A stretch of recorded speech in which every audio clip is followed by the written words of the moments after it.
Okay, right. Do you know what? We're just going to kick straight into it. Welcome everyone to the January Craic Meetup. Huge thanks to everyone for picking up a box and continuing to support our independent Irish breweries. I can safely say the past 10 months, well, way beyond that, actually, they've kept us sane. So yeah, they're doing a great job. So it's fantastic to be able to support and be able to enjoy a few beers here tonight and hear a bit more about their story. And yeah, have a bit of fun too. So we're just going to kick straight into it. So I'm going to introduce Richie from Hope. Well, actually, Richie, I'll let you introduce yourself. Do you want to say hello? Hi everyone, I'm back again.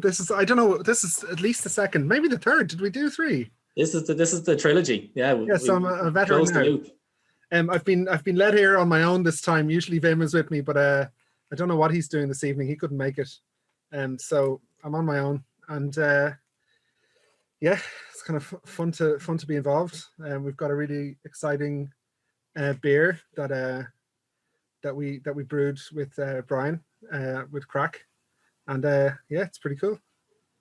Yeah, brewed is generous. I think I think I stirred the mash badly for about 30 seconds. I think, but yeah, I contributed anyway. Yeah, you stirred the mash a little bit. that was it. Okay, great. Sure, you know, we'll go straight into it. This is very exciting. I'm very excited about this, to be honest. So yeah, let's crack it open and have a pour and have a taste. While we're doing that, Richie, why don't you tell us a little bit about the beer style itself, Gosa? Yes. What the hell is it? Well, I guess it's a sour beer. That's the first thing to say. It's a kind of an extinct beer, which is kind of interesting. When it's originally a beer from Leipzig in Germany, but it's one of these things where it had completely died out for one reason or another, mostly because of, I suppose, the regime in East Germany, I think, had a lot to do with it. And it was also, you know, a style which had kind of gone out of fashion even before then. So it's the only place it was brewed. And I guess it got resurrected by the kind of craft beer scene. It tends to happen because obviously everybody wants a new kind of exciting style that no one's heard of. So you find people trawling through, you know, the beer history books, trying to find something no one else has heard of. And I think, you know, a bunch of the craft breweries started to try and brew it again. So it's kind of, I'd say it's reasonably popular. I mean, it's still kind of pretty niche, but definitely we're not the first people to do it. But I guess the thing to think about it is it's a pretty straightforward sour. It's not, there's no fruit in it. A lot of people, you know, might put a fruit in it, but in its historical kind of term, it was just a fairly simple, slightly sour beer, but with a little bit of salt in it, and that's the key. It's got a little bit of salt. Now, I think we went quite conservative on the salt, but then Johnny and Phil, the other two brewers, said they could definitely get it more than I could. So maybe I just eat too much salt. So I was happy to defer to them when they said, no, there's definitely enough salt in it. Someone says it tastes like it has lime in it. Now, a lot of people put lime and other kind of citrus fruits in Gozas, but we didn't put any fruit. Any fruit that you're getting from it, any of that kind of fruity flavor, is just the yeast that we use. And if I can get kind of slightly nerdy for a minute, a lot of people, when they make sour beers in the craft beer world, unless you're talking about the serious Belgian people who put beers in barrels for 3 or 5 or 10 years, they do what's called a kettle sour, where they use lactic bacteria to make it sour. Now, we used to do that, but recently we've been using an actual yeast which turns the beer sour instead, partly because it's easier, but also you get this kind of interesting depth of flavor and you get a lot of fruit. So there's no actual fruit in it, but the yeast, we use 2 yeasts. The first one makes it sour, the second one makes the alcohol as normal. And it's the first one that gives you that kind of fruity flavor. And I guess, like, when you think about fruit like lime and those kind of citrus fruits, they're full of acid. You know, it's that kind of acidic kind of content which makes them taste the way they taste. So I guess it's normal that an acid producing yeast would make it taste kind of fruity like a lime. So that's where it comes from. Good stuff. Just looking at the comments here, it seems to be going down well anyway. Yeah, Brian saying that's delish, Wayne and John, delicious. Ruben is saying, yeah, as you picked up on, it does taste like it has a lime in it, very lime centric. Yeah. That might have been the margarita you had before coming on as well, Ruben. Let me see. Coriander is, I mean, what's usual for a Goza is kind of a hard thing to say, like, because there's not a whole lot of evidence about the old ones. There's not what they were really like. So I guess it's kind of up for grabs what's authentic here. I read that there was some coriander used sometimes in them. So I mean, someone says they're not getting much coriander. That's good, because I was extremely extremely minimal on it, because the last thing I wanted was something that had a smack of coriander. So if you're not getting it, that's fine. I'm absolutely happy with that. I'd much rather you didn't get it than it was too obvious. I read in a Belgian beer book once that if you can put your finger on what the spice is, there's too much of it, and I definitely believe that. Okay, nice, good approach. Yeah, Paul and Kate saying it's delicious. We really like it. I absolutely love it. I'm probably biased, but yeah, I think it's phenomenal. Yeah, we're delighted. I'd say you can definitely look forward to a larger scale Goza in Hope's future. It's been popular in the brewery, and everyone is really happy how it turned out. Oh, and so let's talk about the name a bit, actually, where the name came from. It seems to have gone down a treat. People really enjoyed it, and the label and everything around it. I suppose, well, I'll actually tell the story. I don't even know if you remember, Richie, but it was you do. Okay. We were in the brewery that day anyway, and someone asked a question. I'm not going to say who it was, but someone was asking, how do you pronounce it? Is it goose, goes, what is it? And your response was that it's Gosa, like the surname rhymes with the surname of the German footballer Miroslav Klose, and that was it basically. As soon as I heard that, I thought that was a fantastic name for it. Thought it'd be fun. It wasn't me, Wayne and Jan. I did my homework before I went in. No, and actually, Des, who was our sales guy in the brewery, he still can't get his head around him. I'm correcting him at least 3 or 4 times a day. He calls it a goozy. He calls it a gossy. He calls it. He never gets it right. And he's only doing it to wind me up at this stage. But yes. Brian is saying Miroslav's lawyer was on earlier. Is he getting sent some of the beer? I don't think there was enough to send, because I was lucky, because I realized this afternoon in the brewery, I was like, geez, I'm going to need to have a can of this. And this is the only can that was in the brewery. So I was happy that there was one left on the shelf, because we made this at Hope. We obviously have our normal brewing kit, which we turn out about 2,000 litres at a time per batch. But we also have a pilot kit, which is kind of an innovation kit, let's say, where we can make about 150 litres finished beer. It's essentially, for if you were a home brewer, I know plenty of home brewers that have kits about the same size and actually far more fine-grained and complicated than our pilot kit, but it does the job. And in normal times, we would maybe keg 4 or 5 kegs of a pilot beer and bring it to a festival or give it to one of the pubs or something like that. But that's what we did this beer on. So the upshot was we only had, a dozen or 15 cases, whatever it was. There wasn't a whole lot of beer. So there wasn't a whole lot of it. Not enough to send to Miroslav, unfortunately. As you're saying, yeah, it might make a return in the summer. Like, as soon as I tasted that for the first time, straight away, I was like, that is absolutely set up for a summer beer. Yeah. Summer beer garden, sunny day outside. Definitely. Yeah, absolutely made for it. Yeah, my first one lasted about 5 minutes, I'd say. Tom, who is our other sales guy, has been pushing for a Goza for a long time. It's one of the first things I remember him suggesting. I've been at Hope for about 16 months or so, and I remember it was one of the first things he started saying, we really need one, it'd be a great summer beer. So I'd say definitely you could look out for something like that, because we tend to do sours in the summer anyway. Yeah, no, it'd be go down a treat. And yeah, I suppose that the story behind the beer as well actually was that when we had you on the virtual beer festival last summer, we pitched out the question, like we do with every brewery, like, what would you like to see Hope brew next? And Wayne and Jan actually, who are on the call now, they were first people to say it, a straight up Gosa. Because you saw a lot of ones coming out with fruit or like different kind of styles of it. So it was nice to do just a straight up version of it. And yeah, that's where it came from, I guess. I was really happy that it had enough character because, yeah, like you say, I've rarely seen one that didn't have some sort of fruit involved. But it was nice to, and that yeast that we've started using for sour beers really does give a depth of flavor. If you leave it for a couple of days, it gets deeper and deeper, and you get more interesting acidic flavors out of it. So yeah, it was kind of cool that we had it as a, you know, as a suggestion from the guys on here, which is pretty cool. So Yeah. we'll have to get more suggestions. This is basically our research. Yeah, market research. Yeah. Market research. Exactly.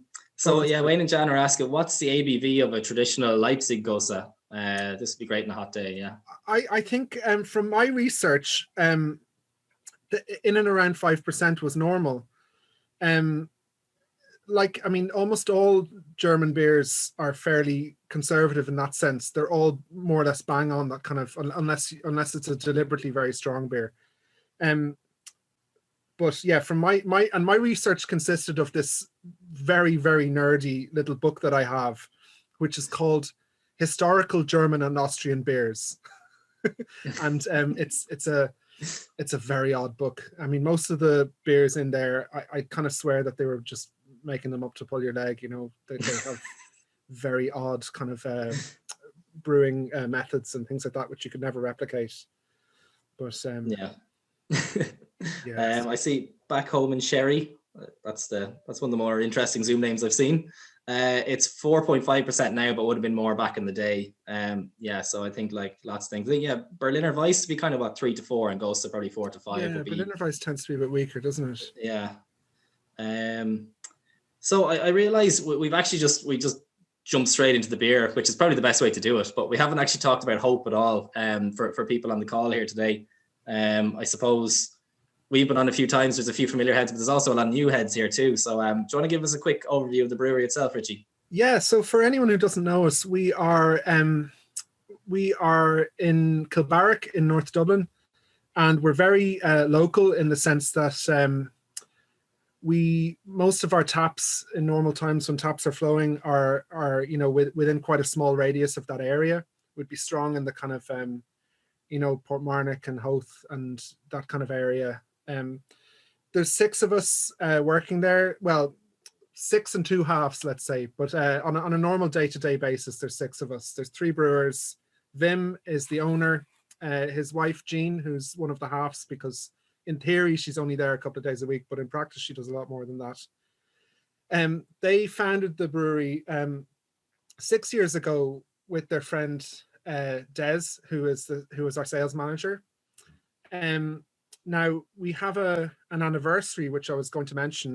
This year is going to be our 5-year anniversary in the building that we are now. There was about a year when it was contract brewed in various places, including somewhere where I was working. So many years ago before, and I never imagined I would be working there now, but I was working somewhere else, and I brewed the first couple of batches of Hope under contract. But the brewery, as it is now in Kilbarrack, has been there for 5 years this year. So we will be having some sort of celebration of that. Details so far are, I could say scant, or I could say secret, but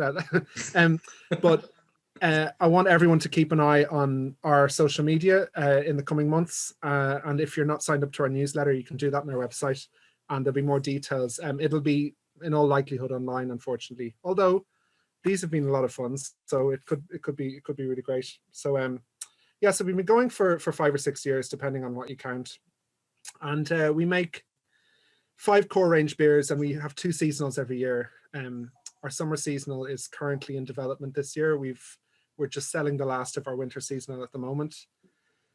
And then we do limited editions. We aim to do about between 4 and 6 of those a year. So that's probably what this, you know, something like this will turn into a limited edition later on in the year. Obviously, at the moment, we're pretty much just selling cans. And you can find us in O'Brien's, Malloy's, all the independent off licenses, a lot of Super Values, and a few other places. So yeah, that's more or less it. That's my little introduction. Yeah, no, perfect. That was spot on. So you're muted. I was saying those limited editions have been class. Yeah, they have been absolutely on core range. Handsome Jack, although it's slightly above ABV for a fridge filler, I suppose. It's always in my fridge. Lovely beer. It's one of my go-tos, 100%. Just looking back here through the comments, Thomas said he popped a bit of salt into the Gosa himself, and he likes it more that way. And other people say, Michael was saying, brilliant beer. We like the salt as it is. So yeah, I think you're probably better erring on that side of it and letting people add more than having too much in it, and then you can't take it out, obviously. Yeah, you can bring your own salt. Yeah. You have a little sachet with it, sellotaped onto the can or something. Yeah. So there's some nerdy suggestions here. A Grodziski, a smoked lager. Yeah, I read about that in my nerdy book. That could be fun, but it might be a little bit, might be a bridge too far. But you never know. I mean, I've actually never had one because that's not the sort of thing you see very often. It's the sort of thing that you only get kind of home brewers brewing it, but you see very few commercial examples. Yeah. Yeah. I saw some. Yeah. I saw another suggestion there that I've never heard of before. Is it Gotlandstrika? Yeah, that's Gotland is that kind of island in the Baltic, I think. Or is it? Yeah, I think Gotland. It's an island kind of off the south coast of Sweden, or Finland maybe, but up there somewhere. I don't know much about it. It's probably one of these crazy Nordic brews where they have to, filter it through a mesh of juniper branches or something like this. Some Viking beer. Yeah. Brian is saying, yeah, he loved your double IPA. Your bitter is always spot on, and that I have to say that was one of my personal favorites as well. That was beautiful beer. Really good to hear, because I have to fight tooth and nail for that, because I am the bitter kind of beer person. I can't handle, there's a lot of sweet beers around at the moment and they're not to my taste at all. I love really bitter beer. So normally the way it happens is I come up with a recipe. It's usually vastly more bitter than it turns out, and then Phil and Johnny and whoever will temper it down a little bit, and then they'll go, well, maybe that's a little bit too much. So I get kind of I get negotiated downwards on the bitter scale. Yeah. You have to go for that negotiation tactic next time of going like more bitter than you want it, and then when they bring you down, it'll be actually at the level that you want. And be like, damn, okay, I compromised. To be honest, they're right. Usually I am kind of over egging it, and it's usually it ends up in a place where I actually really like it. Usually, so I'm happy enough to let it be a collaborative thing, because I realize that's my bias is definitely towards the far more bitter beers. Sure. Just looking at the comments, there's actually loads of them coming in here, so I'll try and get to all of them. Jeremiah Dustbag, again, the names are top notch this evening. Any plans to add a stout to the core range? The limited edition stouts have all been fantastic. Yeah, we've been talking about it a lot, because we like that limited edition, the recent stout, the one that had the brandy barrel, that went well, and then the previous one went well as well. So you never know. The only issue is stouts go well, but there's no chance we'll ever get one on tap, I'd say. So whether it would be a core range or whether it's just that we keep a stout going on a limited basis, and that way we get to try new stouts. I actually have a limited edition stout in tank at the moment. It will be the next limited edition that we have.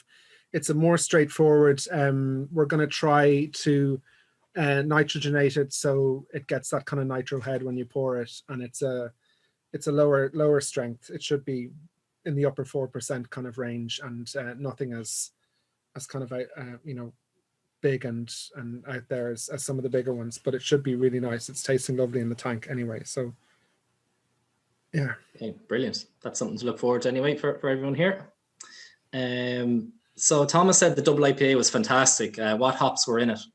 What hops off the top of my head? Well, there was definitely there was one of the experimental hops, but I can't remember the number of it. You see, they all have numbers that are very similar. It was like 3-5 something. We had a couple of them. My predecessor, Mark Nixon, had contracted a couple in advance, and I decided to call them down from our hop supplier, and we opened 2 of the bags. They were both lovely, but one of them was way too tropical, so we didn't use it, but we used this one. So there was a bag of experimental hops. There was the usual kind of some Cascades, or sorry, some Centennial and some Simcoe, and I think there was some.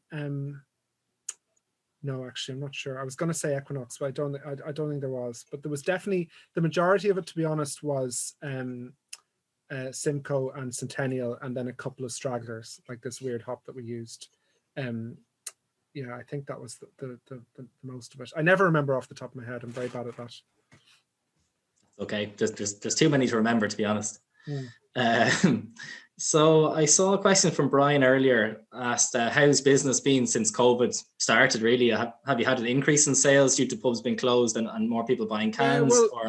Well, so in 2020, we brewed slightly more beer than we brewed in 2019. Now we'd been planning to grow, so I guess we didn't expand quite as much as we expected, but we did brew more beer. Now that didn't translate into more sales because the margin on kegs is better than cans. So, but all in all, like, we did pretty well. So, you know, we're currently in an expansion phase. I would say we bought our canning line. So previously we were getting the mobile canners, Irish Craft Canning, into can our beer, Bevcraft, who are great guys, but we were doing so much business with them. We literally had them in twice a week, every week, that it made sense to fork out the cash and get a canner. So that arrived just before Christmas. We've all been training, having a lot of fun on it, and now we're kind of masters of our own packaging, so to speak. So that's an expansion, and we may be expanding our team a little bit in the coming weeks and months to reflect the fact that, you know, we've just got more going on. So things are, you know, usually quiet in January, but we've had a good few export orders, and overall, yeah, we're brewing a lot of beer, so it's really great. I think our kind of our mood is pretty good in the place at the moment. Happy days. That's great to hear. Yeah. Brilliant. There's been a few beer suggestions for what to brew next coming up. I saw Vienna Lager earlier, Baltic Porter, which there's Baltic a few of them. It's a lovely idea. Yeah, Vienna Lager. We thought about that as well, and we may well do something like that, because it's not my favorite. You know, being a kind of a bitter, you know, person. I like my bitter lagers as well, and Vienna Lager tends to be a much sweeter, maltier style. But that said, it does tend to be a popular drink, because a lot of people do like a lager that's a little bit sweeter, a little bit heavier on the malty side. So you never know. It did get floated in one of our recent discussions about limited editions. And the nice thing is, you know, with kind of 4 to 6 limiteds every year, and actually it'll be more like 6 from now on, because they do quite well for us. We get to try a lot of different styles, and it's one of the best things about working there, is that you know, the core range are fixed, but we get a lot of scope to play around and make up beers with the limiteds. So that's cool. Okay, nice. Yeah. There's a lot of airport lamenting going on here in the chat. I know, I'm looking at it, and I'm feeling it as well. I wonder how weird it's going to be, though, because you know, I heard someone talking on the radio about, you know, it was on BBC, and one of the people was talking about you know, having these kind of dreams or fantasies about certain road interchanges on the M1, you know, in places they haven't seen in a year, mundane things. And I guess the airport is similar. Like, I kind of hate it when I'm there, but I kind of find myself missing it. It'd be nice to get back to those sort of things. Yeah, but definitely. Yeah, Marquette, we do well in, like, we send them. They're one of our few accounts that we keg hop on in 50-liter kegs for. Normally we deal in 30-liter kegs just to keep the beer fresh, but they go through so much of it that we always have a couple of pallets of 50 liters just to go to them. Oh, that's amazing to hear. It's a shame Nice. that they're not going. Yeah, absolutely. Dara was asking, what percentage of the malt bill in the Gosa is wheat? Yeah, I saw that. I'm trying to remember. It was close to 50%. If it wasn't 50%, it was definitely at least 40%. I have a feeling it was more or less 50% though. So Yeah. I mean, it's practically a wheat beer. Like, so you'd get in like in a Belgian wheat beer would usually be kind of similar 50-50 or at least 60-40. And yeah, the Goza seems to be historically more or less 50% barley and 50% malted wheat now, no raw wheat. So I just used I used some pale malt. I think I used pale malt. Just our normal. We tend to use Minch, which is grown down in Hookhead, and then my wheat was German Wireman wheat malt. So Very good. Steve was saying, yeah, dry hopped Vienna would work. That'd be nice. Dry hop Vienna. I'm not sure that's allowed. I mean, this is a traditional, European style. You can get put in jail for those sort of things. Yeah. We've our next two limited editions. The next one is stout. The one after that, which is also in tank because it needs a good long lagering time, is a very traditional Bohemian Pilsner, and I'm very happy with it so far. Nice. So that will be a month or so down the line. That should be coming out. Excellent. But I've decided to be very traditional with that. There's no dry hopping. There's nothing out of the ordinary. It's going to be, it would be acceptable in the Czech Republic. We started with the weird suggestions now. So Dara's coming in with the lactose saison. Let me see. I will never make a lactose saison. I can tell you that straight up because saison is one of my favorite beers, and what I love about it, aside from obviously the bitterness, is the dryness. For me, it needs to be a very dry beer, and so lactose is absolutely banned from it. Excellent. That's good to hear. For me, anyway. Richard is asking, is this your first collab beer? And if not, and who would you like to work with for another one in the future? Well, it's our first collab beer, but no, we do a lot of collaborations. We did one with Brewdog last year with the new Brewdog Outpost, which sadly barely got to open. I don't think Patrick is the brewer there. He's a lovely man from Donegal, and he barely got to. I mean, I think he's got to brew a couple of times on their little. So they have a nice little kind of 500-liter brew house in the actual bar, but when they opened, he hadn't got the paperwork finished, I think. And the idea was we would brew a beer in Hope, put it on tap there, and we'd go to them and brew one as well. But then all the pubs closed and we ended up canning it. So it was a lovely beer. We were delighted with it. We did one with Martin's off license. We tend to do one every Christmas for them, and they put it in their Madvent box. We did one for McHugh's, which is also we like to think of McHugh's as essentially our brewery tap, because they are literally a stone's throw. I mean, they're kind of 50 meters down the road from us, and we did a beer just before Christmas, which was kind of a sort of Mexican hot chocolate kind of stout type thing. What else did we before my time we did a Yellow Belly one, I know, and I'm trying to think of what else. But yeah, collabs are great fun. So yeah, we're always up for something like that. Yeah, excellent. It's always good to hear. Let me see now. Yeah, Hopcraft and Ale is saying looking forward to that Pilsner and the warmer weather too. Let me see. Black Saison.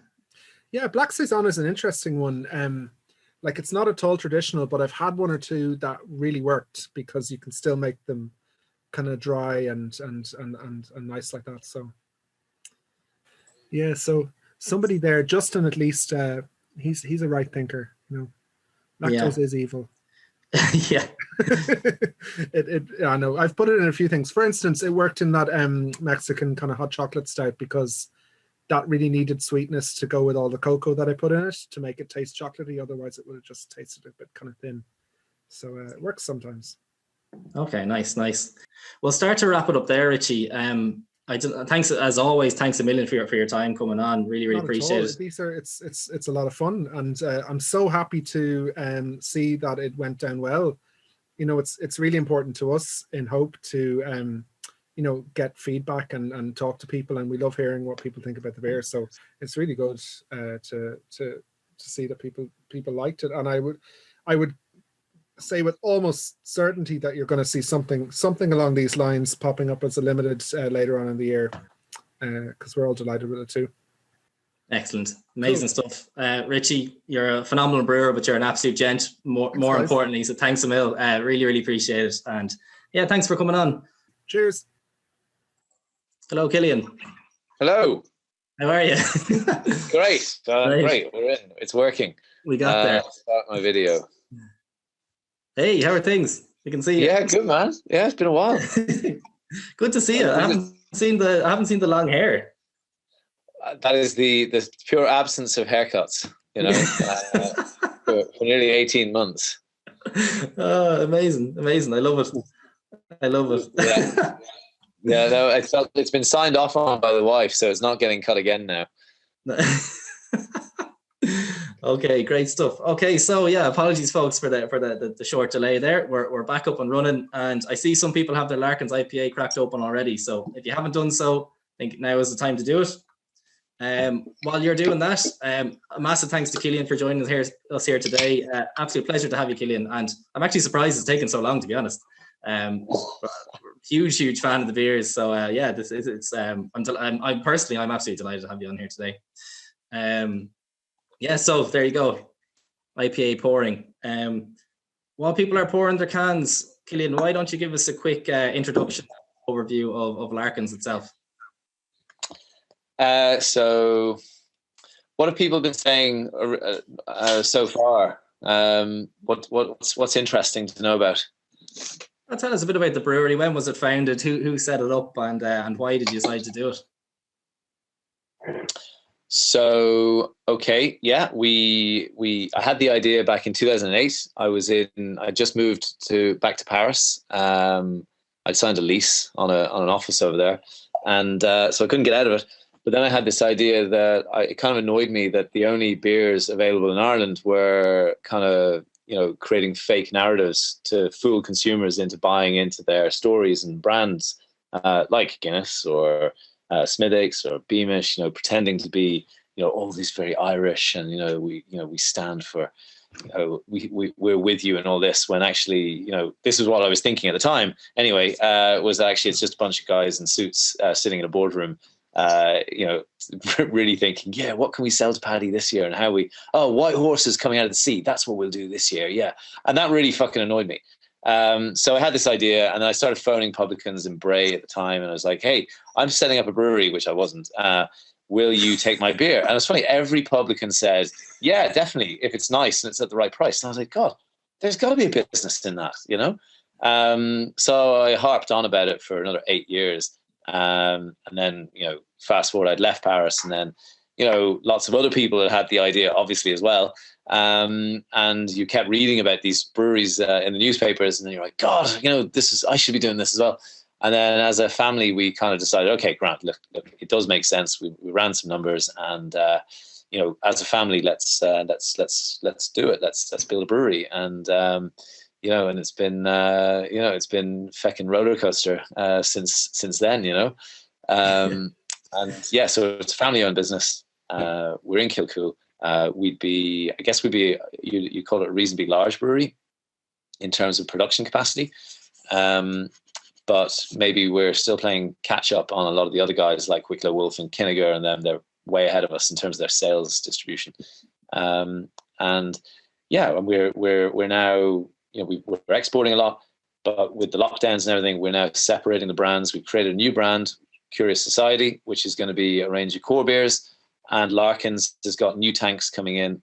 So Larkin's is essentially going to become more of an innovation project where, maybe 3 to 6 or 7 beers per month, but very small batches, really interesting, going to be a lot more creative and playing around with different varieties that we haven't done before, like barrel sours and stuff like that. Whereas we weren't able to do that on the big tanks because we'd end up getting too much volume for the distribution network in Ireland. Whereas if we're only getting, smaller volumes, we can be a lot more creative. So I don't know. I hope I harped on too long, I'm going to have a drink. Absolutely not. Yeah, you take a drink there. I'll start asking some questions. So you already touched on it already. It was something that we're going to lead into, I suppose, the Curious Society stuff. What brought about the decision to go down that route? So we're like I said, we have a lot of capacity in the brewery. Like when we brew, it's quite a big batch, and so if you cut off the pubs and you cut off most of our exports, because France, we'd have been doing a lot in France, and suddenly they're like, oh, the pubs are closed and they're in curfew. They only want very small orders now, and so we were like, okay, well, we need to adapt our business to this new reality, and who knows when it's going to finish.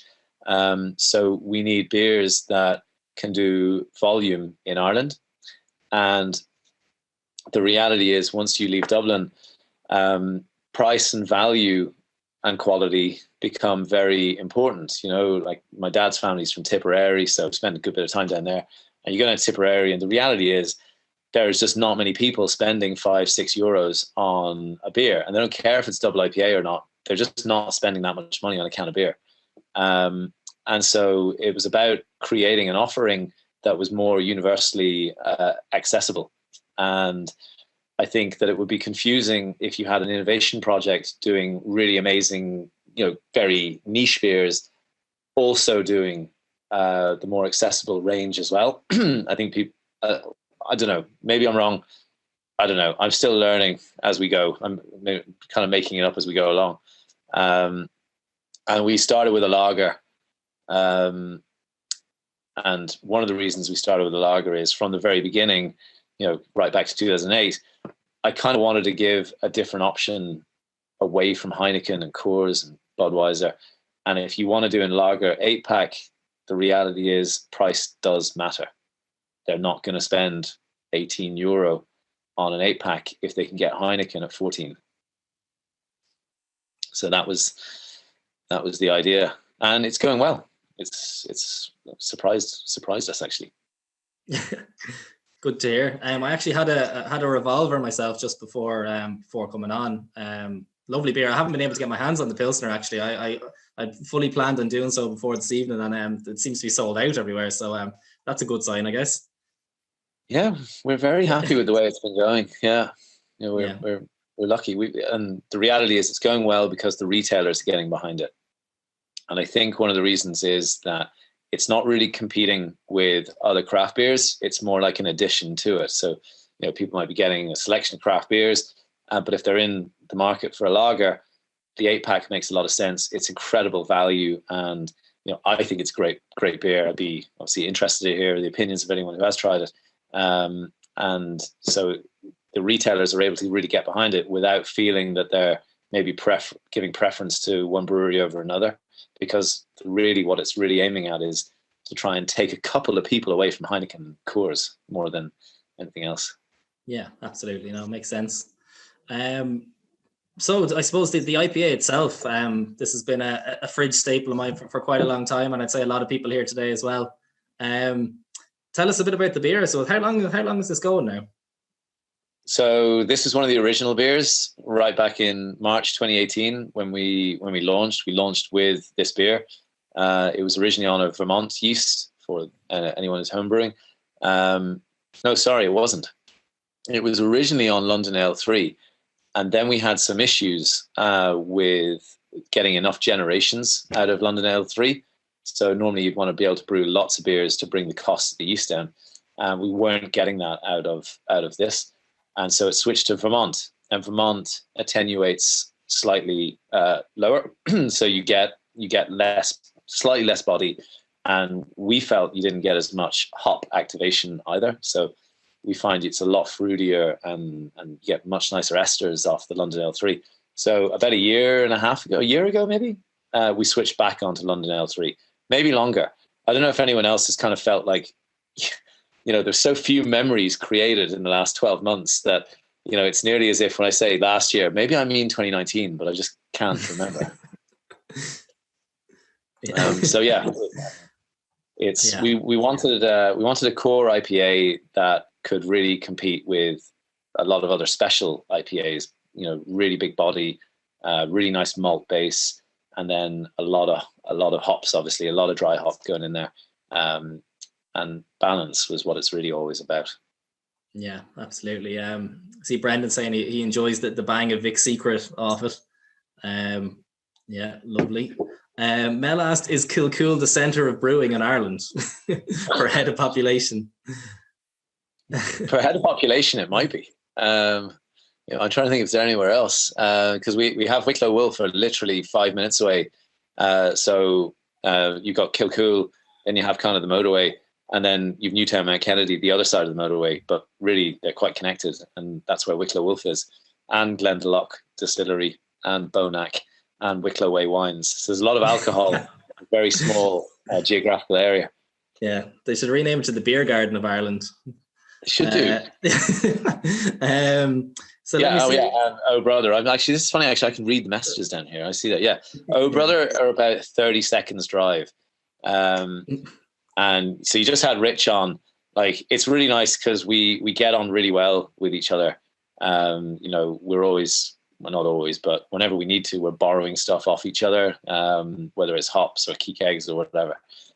Really, really nice, friendly little environment. And Wicklow Wolf as well, to a lesser extent because Oh Brother are closer, but it's a really nice environment. Yeah, absolutely. And this month's Craic box had a huge Wicklow representation in it. We had yourselves, Wicklow Wolf, Oh Brother, and Wicklow Brewery all in the box this month. So we could have had a Wicklow special, to be honest. Yeah. We should do something actually before us. Yeah, I'm telling you, Beer Garden Fest. Noel was saying only had his first Larkins at Christmas and it made his day. That's good. Noel, tell us what Larkins beer it was. Yeah. And Gavin is saying this is the first Larkins beer he's had, and he absolutely loves it. So that's always good to hear. Great. Oh Brother, Richard saying it's one of his go-to IPAs. Yeah, same. Lovely, lovely beer. 3 great breweries, everyone's saying. Yeah. Okay, there's the Beer Garden Fest is starting to take off. So how have the last the last year, how has it been for you, Killian, in terms of the brewery? Like, how have you guys been doing? Obviously it's been really interesting. Nobody saw it coming. Well, I mean, I definitely didn't. It's been challenging. It's been really challenging because suddenly your revenue is turned off. Can you hear me? Yeah, we can hear you fine. Oh, am I back? I'm not sure my internet connection is good enough. Suddenly, your pub revenues are turned off. Suddenly, it couldn't have happened really at a worse time, because we had just sent out our biggest ever month of kegs to export for Paddy's Day. So France had taken like 400 kegs or something off us, or something crazy. It was mental. And then you're like, shit, are we going to get paid? Or what's going to happen? And, at the end of the day, your distributor is your partner, and his customers, his pubs, they're kind of your partner too. And if they can't sell the beers, then, you just have to be understanding, because if they're not earning money, then they can't pay you, and there's not really much you can do about it. And there's no point trying to push them really hard. So we had to work through that, and then we had to adapt to the new reality, and then that's what I was saying with Curious Society. That idea came in quite early. And the reason for that really was the 4 for 10 and 3 for 9 things. They didn't really help breweries. They helped retailers. So what would happen is we would see our margin get squeezed on that, but people would invariably, they'd pick up one of your beers and then one of somebody else's and one of somebody else's. So you were seeing the margin squeeze without the volume increase in sales. And that was why we originally started with the idea of a 6-pack of IPA and an 8-pack of lager. And the idea was, well, okay, if we're going to see our margin getting squeezed, let's offer great value to the consumer and see an increase in volume sales. I mean, let's get something back for, getting the margin squeeze. So all of that, I guess, started coming out of the pandemic. It made us think, it made us innovate, it made us think creatively about, how do we adapt our business to this new world. Okay, sure, very good. That makes perfect sense. I have to say I was 100% guilty of doing that as well. And the 4 for 10s or 4 for 12s, I pick one of each and then scatter around. But I always do it. Of course. Yeah. Yeah. No, it was great. There was a lot of positives for it, but that was the one thing. Yeah, and I wasn't criticizing it really. It was just that it was more like, okay, that's the nature of the beast, but how do we adapt it so we can, get something more back for the loss in margin? And that was the idea. And then with the ban in multi-buys coming in, the timing just kind of worked, I guess. I mean, but that was serendipitous. I mean, I didn't know about that at the time. Sure. Yeah. Just going back to Noel's first beer was the Larkin's Pale Ale. Love that you reversed the whole bitter hopping overkill that goes on a lot. And this IPA is the same. It's a lot more kind of, I suppose, late hop addition flavor than bitterness. I guess that's a victory for him. So that's always good to hear. So with this shift in direction, Cillian, you've got a lot of new kind of innovative beers coming down the line, I'm guessing. Are you able to disclose any of those beers to us? We put together a spreadsheet. The idea was that we'd do maybe 5 or 6 new beers a month. So we're waiting for the tanks to come. Look, I don't know if anyone is involved in anything that involves shipping, but you might know that shipping costs have gone through the roof, and even getting your product onto a shipping container right now is quite hard in China. So we're still waiting for these feckin' tanks to get here. Once they get here, we'll be able to really turn it on. We are going to be doing a lot more barrel-aged beers, and not just bourbon or rum or anything like that, but slightly more creative. We've done some work with Dot. Shane's a great guy. He's shared some knowledge with us, which is fantastic.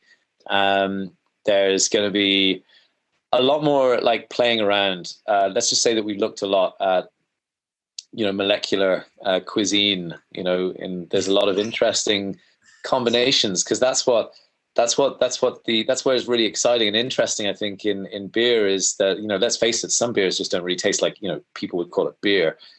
And there's all these flavors that you can combine.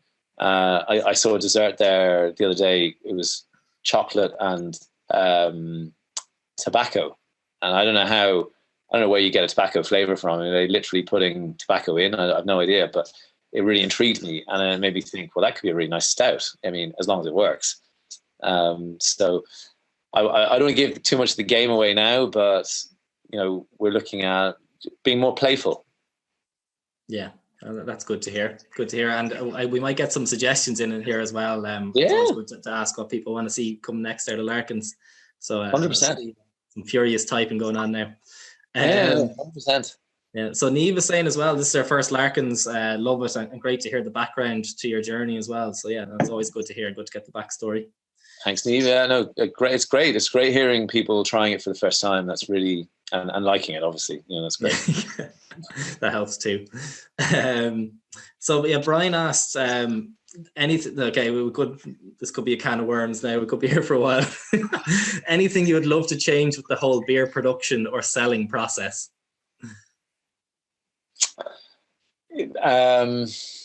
Now, what is that? That's such a broad question. I don't even know where to start. Beer production. What's I think. Can we distill that question down? Yeah, well, I'll ask Brian to get a bit more specific with that one while we're chatting. Brendan was saying make space for Quidditch. Really enjoyed that. Yeah, and you mentioned shipping, but Larkin seems to be one of the more widely available Irish beers around the continent. My friends in Moscow get it fairly regularly. So that's that's good. I knew it was it goes to some pub called Hamilton's Pub, which is this hilarious pub. It's like something that you'd find in Dingle or something, but it's about 800 kilometers south of Moscow. And they They have Oh Brother, Us, Dot, and a whole load of other beers. The guy there, I can't remember his name now off the top of my head, but he's mad about Irish beer and a great supporter. Madeira barrels. Got it, Ruben. Check. Yeah. So Paul and Kate said something interesting there. A monthly subscription would work well if you're bringing out that many beers a month. I don't know. Yeah, I saw that with saw that Mikkeller do that well, and that could be something that we look at, because we have a canning line, but we also have a bottling line, and the reality is we're probably not going to be using the bottling line again for core beers because it's really moved to cans. So that would free up the bottling line to do, the really interesting sours with yeasts and bacteria that we don't want in the canning line. So that I've seen that work well, Omnipollo and Mikkeller. So I think, that could be something that we look at. That could be really interesting. Yeah. Okay, great. Dave was saying delighted here. It's not just whiskey and bourbon barrels. I'm a huge fan of whiskey barrel aged beer, but it's nice to get a variety too, kind of different ones as well. Which Margan, actually, that's just one of my favorite beers. That's super stuff. Dara asked, what breweries do you want to collab with, or do you have any in the pipeline? So we were absolutely on track to do a collab with Beer Hut, really cool group guys up in Northern Ireland, but pandemic just basically put the brakes on it. So we're still talking very much about what we're going to do when we're allowed, travel around and do it. But Beer Hut, for sure, we're going to do that. We've only done one collab. I'm just making sure that I don't say one and actually there's another one that I've forgotten. I'm pretty sure it's one. And it was with Hopefully. And it was the divisive Marmite cherry bomb, where some people loved it and others were like, what is this? It's not sour enough. It says it's a sour. Well, I tell you, the challenge that we have is that when we're making the beer, we used a ton of sour cherry puree. And when we tasted it, it was like sour. Yes, great. We're hitting the tasting notes that we want. But then you have to get the labels printed before the beer is finished, because otherwise it's just sat there in the tank and you need to kind of make room for the next beer. And then, when Cherry Bomb came out, it was more tart than sour, but unfortunately it was too late to do anything about that. But we still loved it as a beer. We thought it was great. But that was the only collab we've done so far. So Beer Hut, and then I haven't given much thought to collabs, but I think we should do one with Oh Brother. They're our neighbors, they're our closest brewery, and we get on really well with them. And also Rich, you're just speaking to him, I don't know what he was saying, but Rich is we really like Rich in a kind of old man grumpy way, even though he's so young. But he's got some really cool ideas. He's an innovative brewer, and it's always fun to talk to people like him and throw ideas around. Yeah, it's funny you say that. He was saying terrible things about you before you came on. But we still love him. I joke, of course. Brian is saying he'd love to see you use your dry hopping techniques on a West Coast double IPA. So we just dry hopped a West Coast single IPA, or IPA.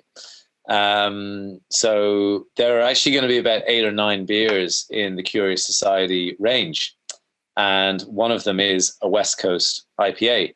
So we used a different yeast. We have dry hopped it.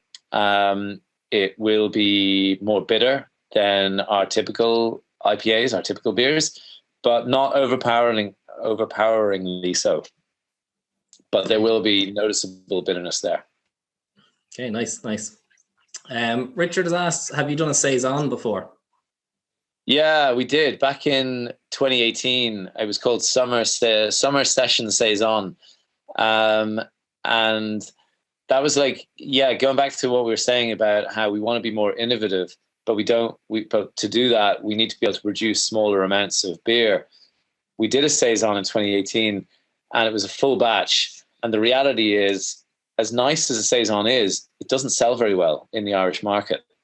And if you go to France or, you know, other countries around France like that, the reality is they're going to get their saisons from France or Belgium and not from Ireland. So yes, we have done one and we didn't do it again, but we probably will when we get the smaller tanks and we can produce a lot less volume. We want to be able to flex downwards, and then it won't be just a straight saison. We'll do something interesting. Yeah. Nice. And then we had a question in asking about Tesco, actually, what it was like dealing with Tesco when you saw your beers on the shelf in there. Seen Dog Days in Tesco. What's business been selling in Tesco like? Yeah, I mean, look, Tesco are actually pretty straightforward to deal with, you know.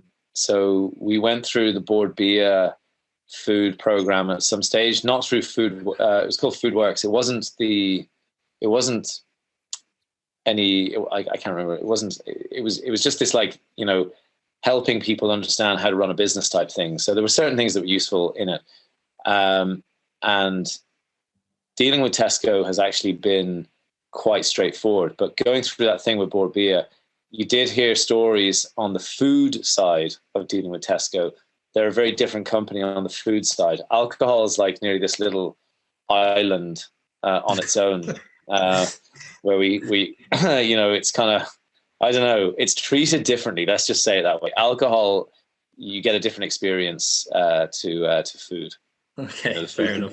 Food producers get squeezed, I hear. Right. And then last question, I realize we're actually coming up, we're just a little bit over time. I'll ask Richard's question. How about brewery tours when this is all over, and is a tap room an option? Yeah, we've started building a tap room. So we had an old office. Anyway, we knocked down some walls. We're putting in a window. It's upstairs with a window looking down onto the brewery floor.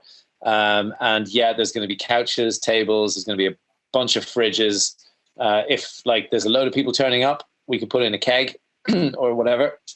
But ordinarily, it'll just be fridges, and people can just, like, drink out of the fridges. And we'll have a shop and merchandise and stuff like that up there.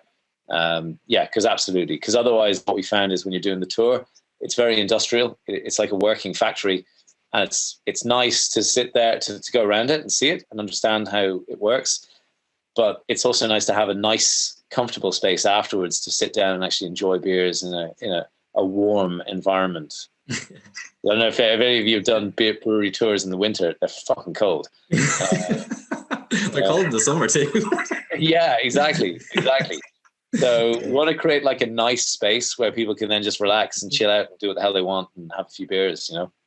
Yeah, absolutely. That sounds brilliant. And I think you'll have plenty of visitors down. You could get a little Wicklow tour bus going on, hit the 4 breweries on a day trip, and into each of the tap rooms, or because I know Wicklow Wolf are doing a tap room anyway, so maybe all 4 of them might.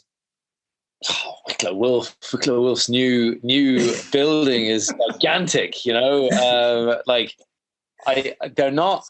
They're not a lot. Their setup, their brewery isn't that the tanks aren't a lot bigger than ours actually, but they've custom made this brewery. It's like, I'm jealous, you know. You go in and the floors slope towards the drains. You know, we put drains in, and it's just ridiculous. It's like no matter where we put the drains, it seemed like the liquid just flowed away from them. So, you know, you're constantly squeegeeing the place, you know. Whereas then you go into like Wicklow Wolf or Galway Bay's new place in Oranmore in Wicklow, in Galway. They also put in these lovely ceramic sloping floors. Oh, it's just beautiful. You're like, oh my God, you know, amazing. But yeah, Wicklow Wolf's putting in a new tap room. Yeah, they're doing very well. Amazing.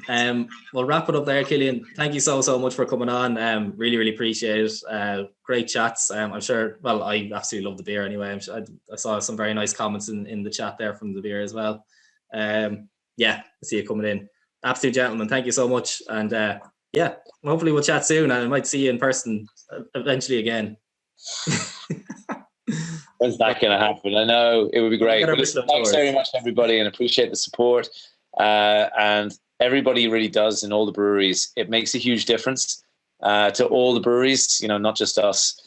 and spreading the word, and getting people to just be curious, not to try and push curious, but try new things, getting everybody to be open-minded, because the Irish are very open-minded on nearly everything but beer. I don't understand it. So yeah, listen, thanks for the support. No worries at all. Thanks a million. Have a great weekend. We'll chat soon. Bye. Okay, so Moss, do we have you with us? Are you there? I think so. Can hear you anyway. Let's see if you can start your video. How are things? Good. Just finishing up a brew day, so just about ready to put the feet up. Very nice, very nice. Do You have a beer? Okay, how are we now? Okay, well, we can hear you now anyway. Okay. You probably can't see me because I'm now outside in the darkness, so that will explain a lot of things. We can't see you because your camera's off, but yeah. Yeah. Okay, yeah. So why don't you tell us a bit about the brewery? Tell us about cameras. So we are a small brewery based on a farm here northwest of Craic. And our goal is to produce farmhouse beers, which are a single source, basically, to grow our own grain, malt it on site, brew it on site using our own hops, our own water from a well, our own energy from a wood-fired boil kettle, and our own electricity from an Archimedes screw. So single source in terms of ingredients and energy, actually. And because we have a small setup, so we brew one barrel at a time, one actual oak barrel. So each beer is different. So this is Pixel 4, because this came from barrel number 4. So this is actually the Brett from the barrel, which is partially why it's 2 years of aging, is to let the Brett actually grow and do its thing. So basically each beer we produce is different, and we have different pixels out at the moment, basically, and slightly different Brett blends, and just different things, basically. So that's canvas. The other idea is the farmhouse is one element. The other element is creativity, basically, and that's why we've different artists on our labels, both professional and casual and amateur. So because we're doing lots of different beers, we need different artwork. So that's the kind of the idea in the name of Canvas, is to kind of give a space for people to put their artwork up, basically. Okay, nice. This is my first time trying this beer. I think it's absolutely beautiful. I don't know what other people are feeling. Get some comments going in the chat. Could you explain to us what Brett is, Moss? Brettanomyces. So Saccharomyces is what most beer is fermented with. And specifically, I'd go as far as to say USO5 is what majority of beers are actually fermented with. What we are interested in is what big breweries are scared shitless of, basically, is of wild yeasts. And Brettanomyces would be typically a wild yeast. So it ferments beers a lot drier, but Brett can take 6 months to develop. So when you're starting up, it's possibly not a great idea to head off and do mixed fermentation and Brett beers and stuff like that, because you put it in a barrel and wait 12 months and then go, ooh, yeah, that's good. They're much slower beers, but what I love about mixed fermentation. So that's once you're having Saccharomyces, Brettanomyces, you can have Lactobacillus and Pediococcus. They're all different kind of genres of, species of yeast. And within each one, you'll have different branches again. But by mixed fermentation is a term whereby you have multiple different yeasts. So not just a single yeast, you've got multiple yeasts, which is cool because it develops more flavor and more depth of flavor. It's not just one yeast has its one characteristic. If you have two yeasts, you've got two characteristics. So you can kind of mellow things out. I'm making hand motions here in the dark to like the wildlife, but anyway. So yeah, that's what Brett is great for that sort of stuff. And what I love about Brett as well, though, is that these are beers that when you put them into barrels, they keep improving, and when you put them into package, they'll continue to improve as well, and improve or change, So these, the other thing is these beers are can conditioned, so there is yeast and sediment at the bottom of them, so it means they're alive. You've got, you've got the yeast and bacteria in there, so basically they'll continue to refine. Okay, nice. I don't know if you can see the comments outside in the dark, but getting a lot of love here. Brian saying it's different and he likes it. Gavin saying agreed, great beer, never tasted it before. Great beer. Trevor said, Mother of God, that is unreal. So that's always good to hear. So let's see what else is coming in here. Great to see another brewery doing the Brett. I love the Wide Street brews too. How long are you going? Street are great. Yeah. How long are we going? Yeah, we are going. It'll actually be 3 years now this spring, which is kind of scary. We've been, we would have been, so like this beer, so this is actually, we did this beer when we were a year old, and now it's out there basically. And the other one, like we do some spontaneous beers. There's actually a biodynamic beer which might be ready this year. We'll see how it goes. And there's some cool beers in barrels. Basically, if you haven't noticed, I love barrels and I love mixed fermentation.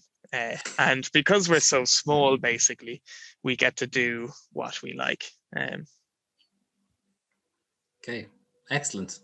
Let me see. Brian asked, is it can conditions because of the Brett?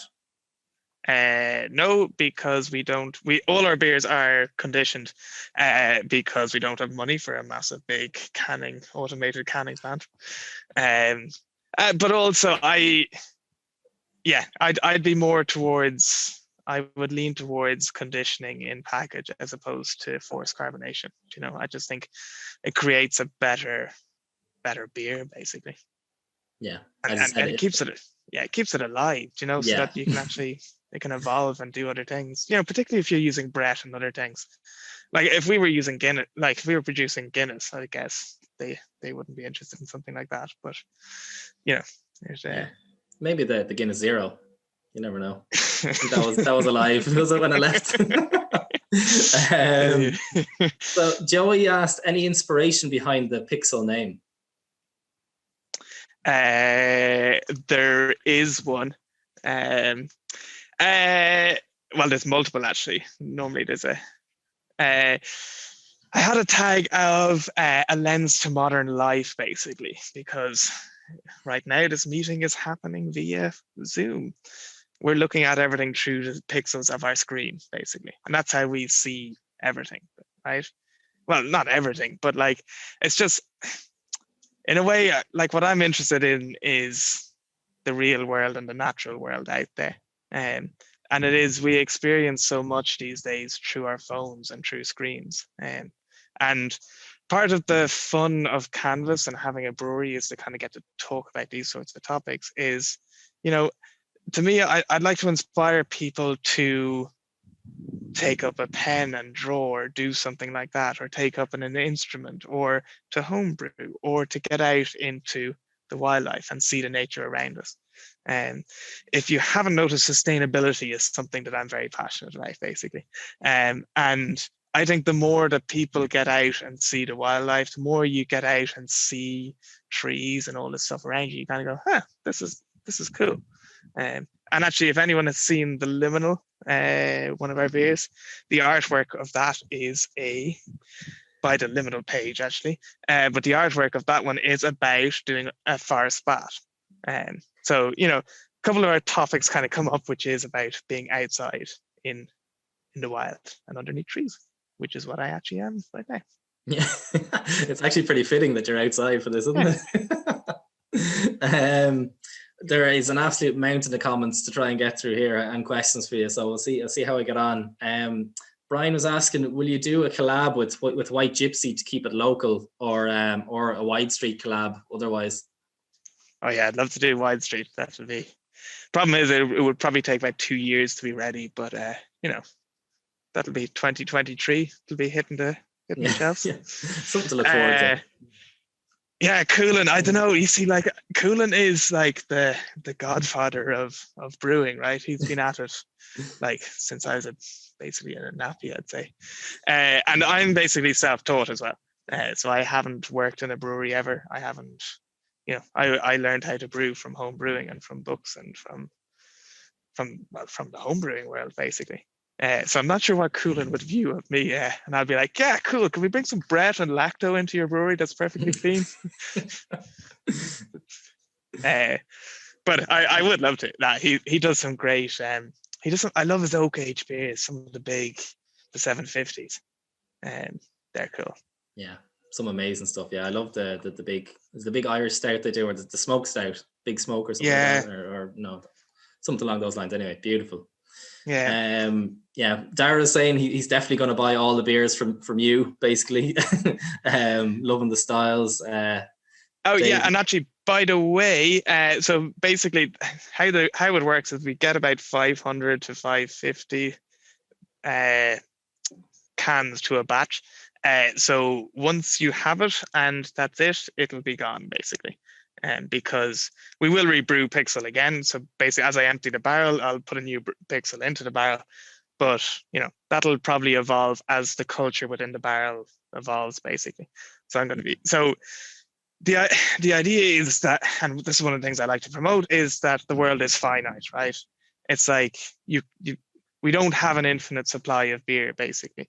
And what's cool is because we're small, we basically use elderflower and whatever else is in season, basically. And the whole point is that once the batch is gone, it's gone until next year, and we'll brew that beer again when the elderflowers are around, if they're around or if they're plentiful.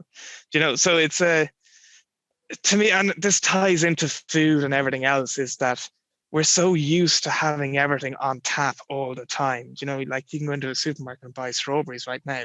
It's freezing. Like there was snow on the ground. Why are strawberries on our shelves? They shouldn't be, and they don't taste good. So I'm in food as well. I like to try and promote seasonality and actually kind of getting people to kind of shift their perception a little bit of like, yeah, actually, I know there are strawberries on the shelf in January, but actually there's no point in buying them because they don't taste properly. They're not a proper strawberry, Yeah, absolutely. That's a great message, and it's great to hear. And I think a lot of people would agree with it, and enjoy what you're making anyway, 100%. John is asking. He said he still has a number of canvas beers, canvas cans. Is it a good idea to age some of them? Well, it's whatever you want, really. Would I age them? Yeah, like I mean, when we're in bottles, basically, we used to I still have beers that are 4 years old in bottle, just as a see what it's like. But no, in can, you're meant to kind of consume them relatively, within a year, basically. But whatever you want, What wine was in the barrel before for Pixel? Brendan was saying he loves the tannins and the breadiness of it. Yeah, the tannins are class. Those barrels are apparently single use. Chateau d'Ampuis is a red wine. Apparently the wine was €120 a bottle that was in the barrels. And it was divil a drop. We tried to pour it out, but nothing. But they're beautiful. Barrels are just beautiful. The craftsmanship to seal them up and and they've got just these little bits of hazel around the outside, and you're just like, whoa, this is such skill.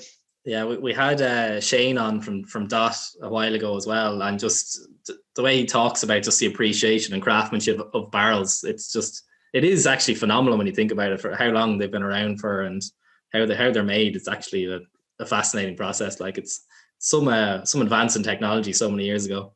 Yeah, and actually when I was moving the barrels, what's interesting is that they are the 240 liters because a man can move a barrel. They're heavy, it's probably not manual handling, blah blah blah, but you can just about move a barrel. So that's why they're that volume. It's no, they're just phenomenal. They're phenomenal creations. Yeah, absolutely. Adam was asking, with such a small production, how does your business model work? You don't have to go into too much detail there. Take out the books there, boss. We hope to make money someday. So this is, you'd probably classify it insanity or a passion project. So I brew, well, we're also a saison brewery, basically, because I work outside of the brewery as well, on the farm and in engineering. So basically, you won't find us brewing in the middle of harvest because we will be harvesting, and you won't find us brewing in the middle of the springtime because we will be sowing. And most typically, we brew at the weekends, basically, when there's a little bit of free time. And yeah, at some stage, we'll have to get a little bit bigger and produce a bit more beer. But yeah, that's it's not the only goal out of it, Yeah, absolutely. I'm furiously scrolling through the comments here because I'm trying to get everything and I'm trying to catch up as well. I saw a question, which is probably the most important one. Where can we buy this moss? Where is it available? Sporadically, basically. You will find us. There's a couple of places around Dublin: Lilac Wines, Redmond's, Blackrock Cellar, Beer Cloud have us online. And I just dropped some more beer for them. So and then yeah, you'll find us in Craic and in Tipperary, basically. So different places. Yeah. We usually have a fair kind of scattering of people all around the country on these. So it's Beer Cloud, probably the place you can buy it online anyway and get it delivered to your door. And we do sell directly, basically. Okay. From a website. Now we have to sell 20.5 liters, so it's basically, it makes most sense if you sign up with a little package called a Brewer's Choice, where you can buy 3 boxes and we'll deliver them to you at different times. But you have to commit, basically, to buying 3 boxes of our beer. So mostly it's people who've come and visited and tasted our beer, and then if you get the ethos and what we're doing and why we're doing it, as in, you don't want to be buying our beers if you're looking to have the exact same thing every time, because that's not what we do. Yeah, that actually sounds amazing. I didn't realize you did that, to be honest. I don't know if anyone wants to pop the link in the chat there. I'd actually like to have a look. That sounds class. Canvasbreweries.com/something, you'll probably find it. Yes, I've gone full on sales pitch, but I love it. Yeah. It's no, seriously, phenomenal beer.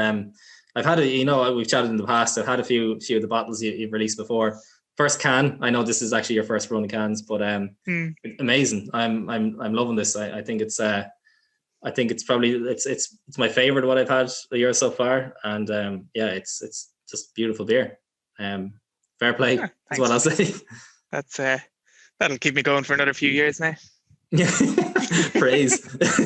Yeah. Words will pay the bills. That'll sort it out, right?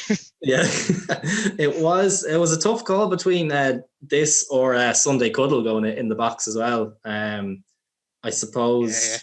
Tell us a bit about it, because I know you've got about 5 or 6 different cans out at the moment, but Sunday Cuddle in particular sounded it would have been dangerous, to be honest, putting it in, but it sounds amazing. Yeah, like that's, we suggest that it is for sharing. Now most people get indignant at that idea, but it's a 9.6% quadruple, again barrel aged, this time for a year. So next Christmas we'll have another cuddle out, basically. But yeah, so that's got, I've sort of Belgian links, basically, and Belgian beers where I would have started, like before I got into brewing and beers, basically, drinking a big strong Belgian Chimay Blue or something, and that's actually, yeah, we did a video about that with Beardy Man Craft Beer. We brewed it. So actually the recipe is up online, if in that video somewhere. But basically, big Belgian beers, I love them, and all my brothers love them and stuff, so like it's yeah, she's a whopper. Amazing. But also Belgian, I love Belgian beer as well, like even their inspiration as to like even styles and stuff, right? Like we brew beer basically, and then at the end of it we kind of sit down and say, right, well, what style is this beer, basically, and kind of give it a guide as to what we do as for the customers, basically. But that's like, the Belgians don't put styles in their beer, they brew beer and then other people put styles onto them.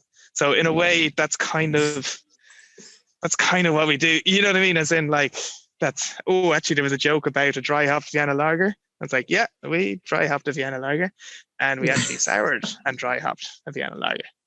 And then so I was like, that's actually, not a Vienna lager. I was like, yeah, but like, do you know what I mean? As in like the recipe is a Vienna lager. And then we did some other stuff to it. yeah, that was the first canvas beer I ever had. Great. Yeah, that was amazing. I love that. Absolutely beautiful. Yeah, so let me see. Oh, and then Knockshigana as well. Actually, I am looking at the cross and Knockshigana Hill in front of me, but that is brewed with sweet gale, which is an ancient brewing herb, which people probably haven't heard of. So that flavor in there is pretty much, it's the sweet gale. It's also barrel aged for a year as well. So it's got that tannins in there as well. So basically, like what we're trying to do is riff on anything that's around us, and anything that smells good and tastes good, and it's like, well, that can go in a beer. Why not? Yeah, absolutely. Funny enough, that's the second canvas beer I ever had. So you've gone 1 and 2 there. Donny's saying Brewer's Choice looks great. Gavin asked, was the founder program very popular? Yeah, it was. So the founding members, basically, that's what got us up and running, basically. So we kitted out the brewery and bought a bunch of barrels and tanks and got up and going. So that's been closed for a good while, but at some stage, I suppose, if we're going to become a real brewery, we probably need to get some bigger tanks and not just brew 1 barrel at a time.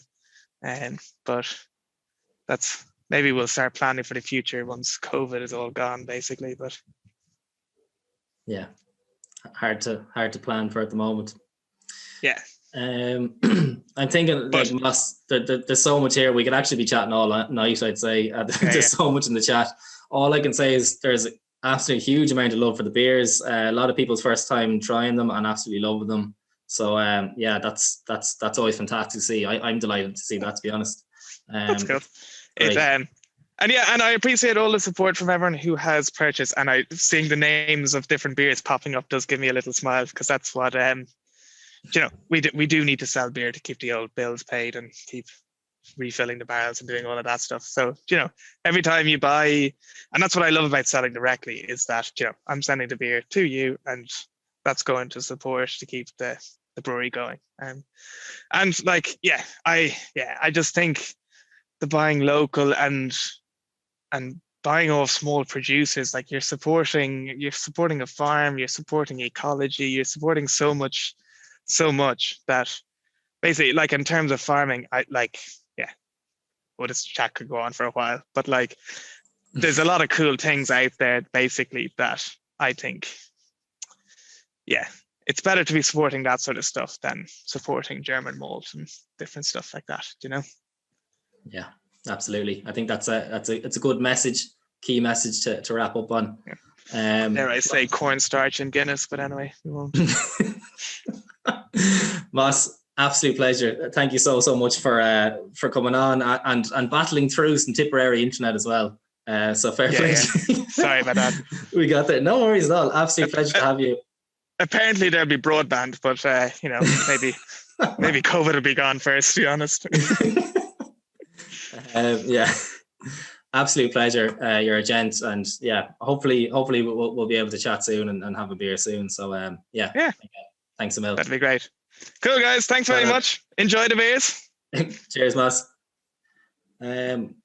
Okay, folks. So now it is time to have a chat to Barry from Oh Brother. Let me see if we can bring Barry in here. And I actually need to grab the beer. So, hello, Barry.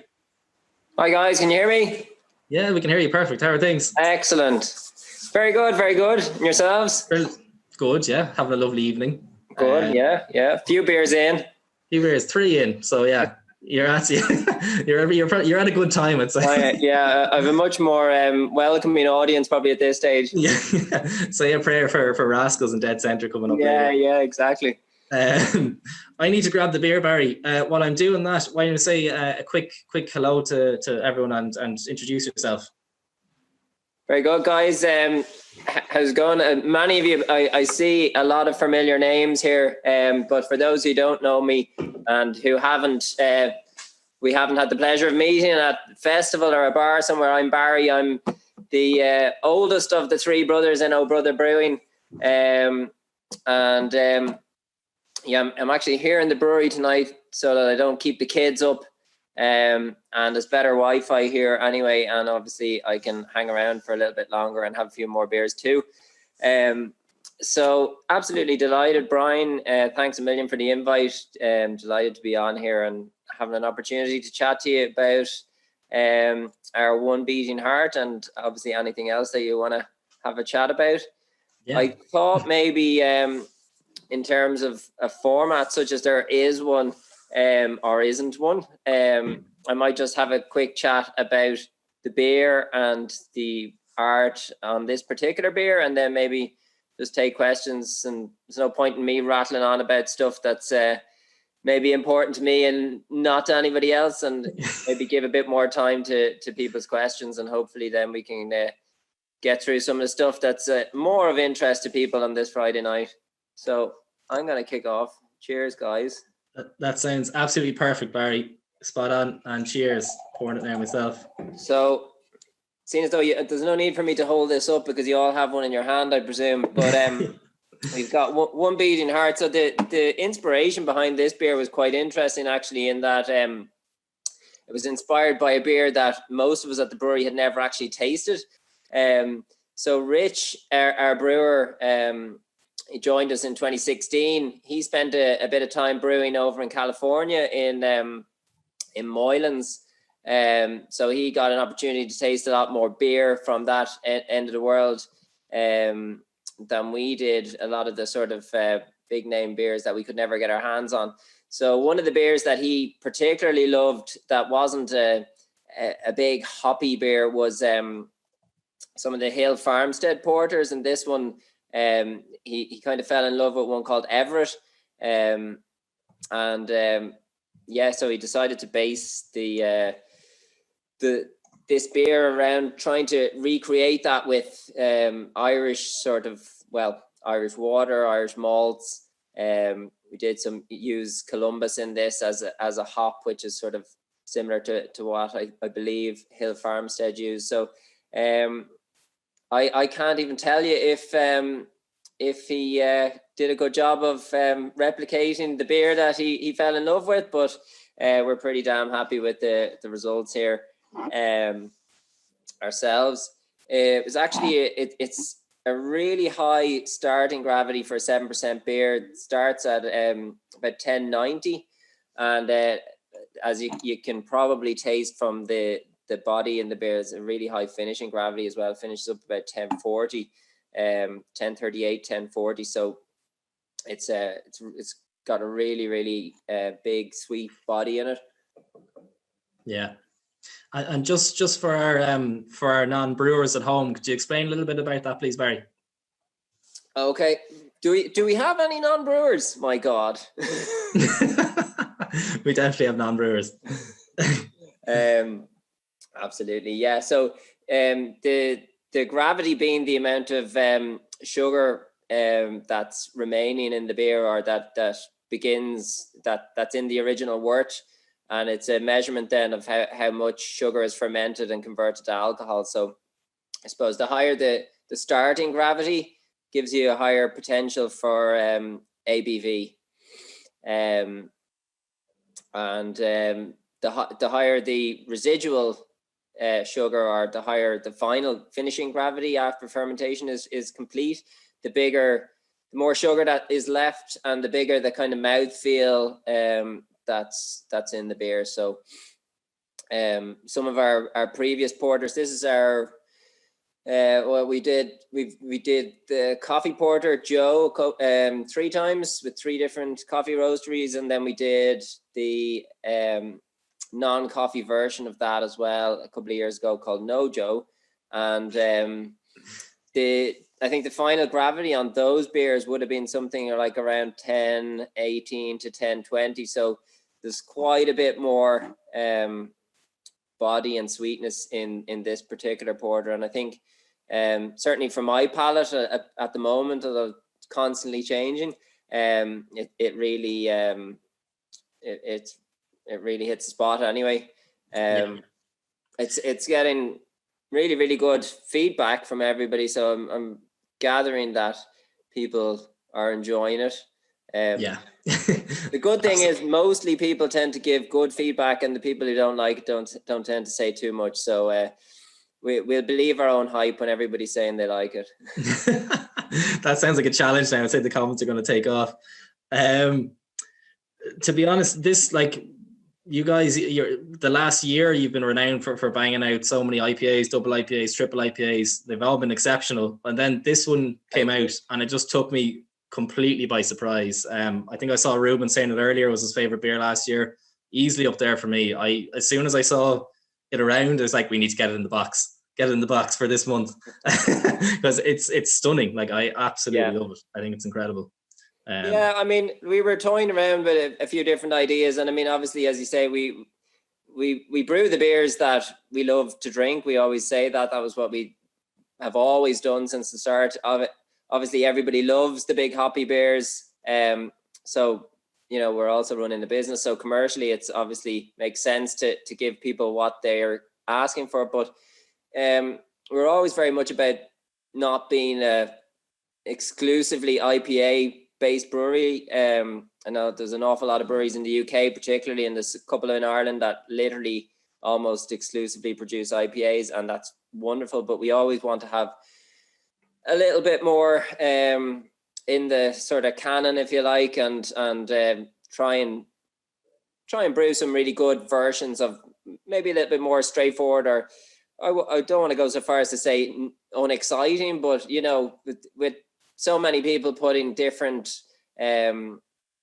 you've got chocolate cake, tiramisu, this, that, everything has a slant, and it's wonderful from a creativity point of view. But when we were kicking around ideas for this beer, we just kind of said, let's just do a really good, straight up, no messing, no flavorings, no adjuncts, no nothing, straight up classic, robust, big porter, and just try and do it really as well as we can. And hopefully, if Ruben said it was his favorite beer of the year, I'm pretty happy with that. He doesn't know what he's talking about. Don't mind him. But he's an expert. He's an expert on porters. Did you not know that? He is, of course. He's put in the comments that he skipped this one. So yeah. He'll savor it. He'll savor it at another time, of course. Yeah. No, I agree with him. As I said, I absolutely love this beer. I can see it's getting a lot of love here. Brendan was saying he generally doesn't like sweetness in stout, but he does like this. So if it was a bit warmer, it might be a bit too sweet. So I think it's at the perfect temperature. Belle was asking, how does the gravity compare to the Nightcrawler milk stout? Yeah, so it's quite a lot.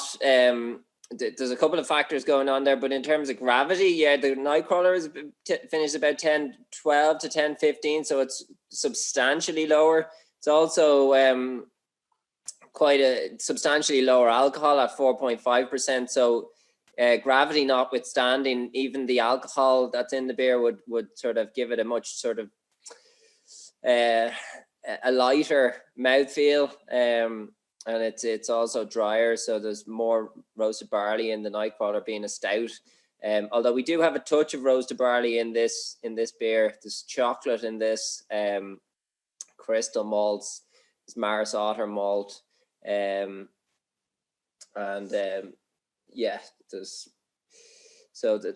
more complexity, more malt, more sweetness, and more alcohol in this. So it's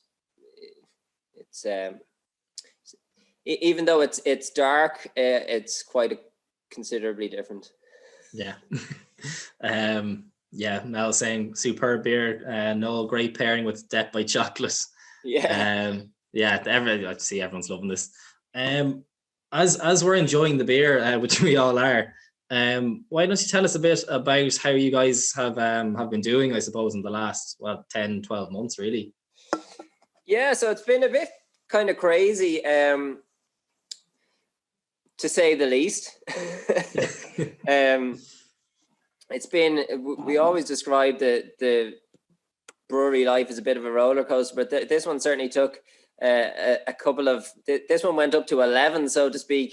But yeah, like, I mean, when everything kicked off in March, like a lot of people, everybody was kind of looking around going, is this it? Like, are we just not going to be producing anything? Is it like, okay, stop. We literally went, stop the brewing, like, you know, cancel the orders. We're not getting in any more raw materials. Let's just see how this shakes out.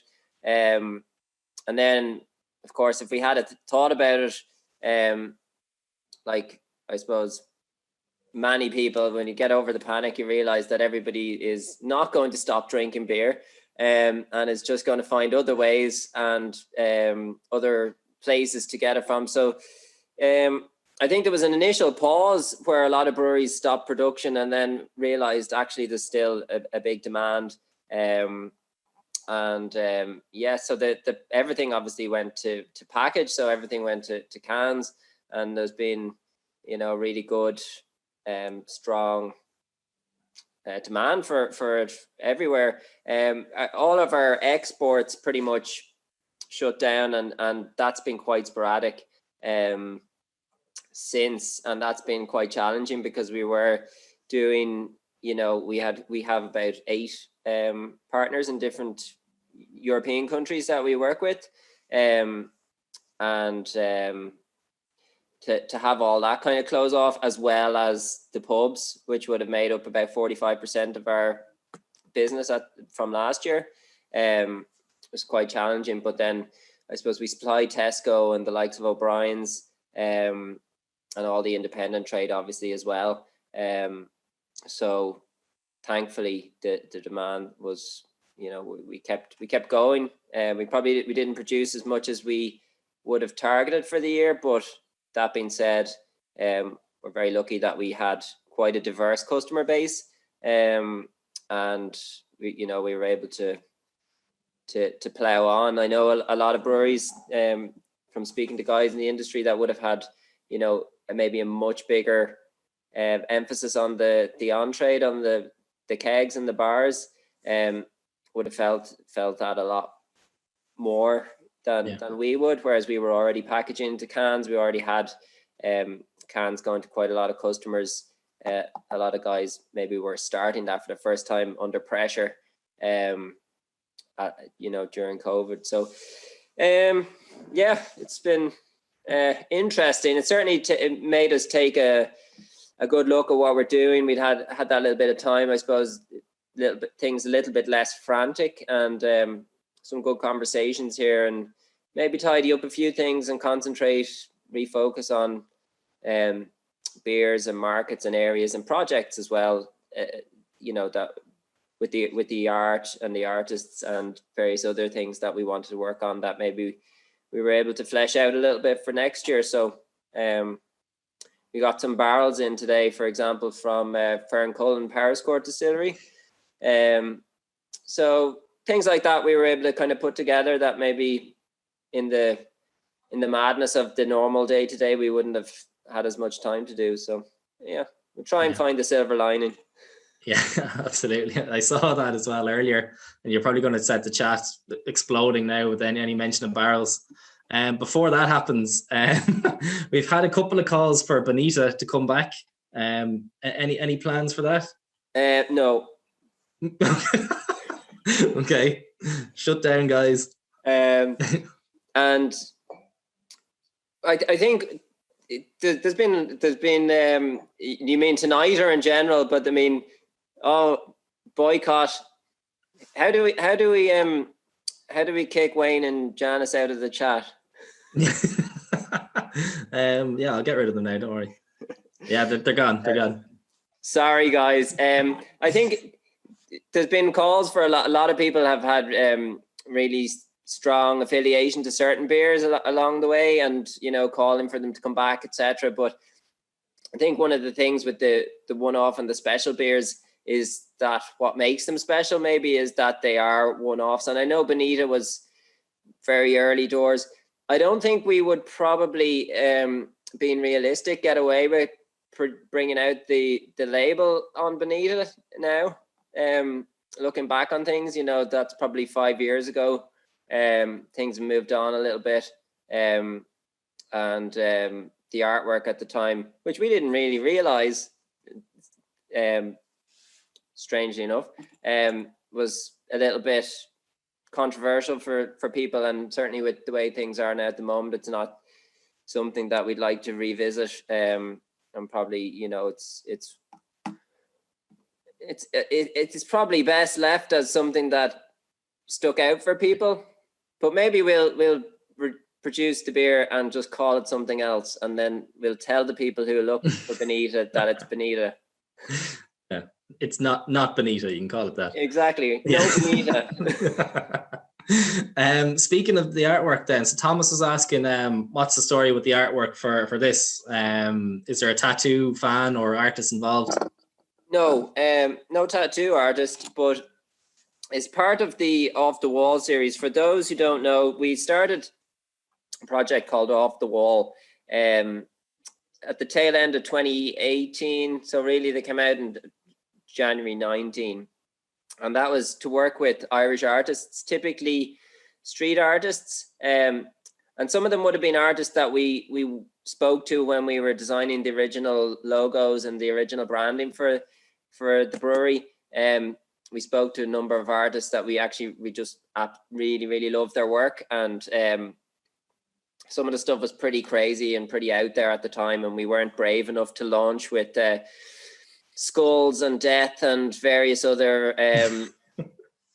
you know, art that we loved as a brand new brewery, but we felt, I suppose, in 2018 that we had enough time under our belt, enough confidence to go back and maybe revisit that and work with these guys again. So the Off the Wall series is really, really clever. Love the pun that we, you know, pat ourselves on the back for this. It's artwork that was on a wall, and we took it off the wall and put it on the can. So the premise of it is that we use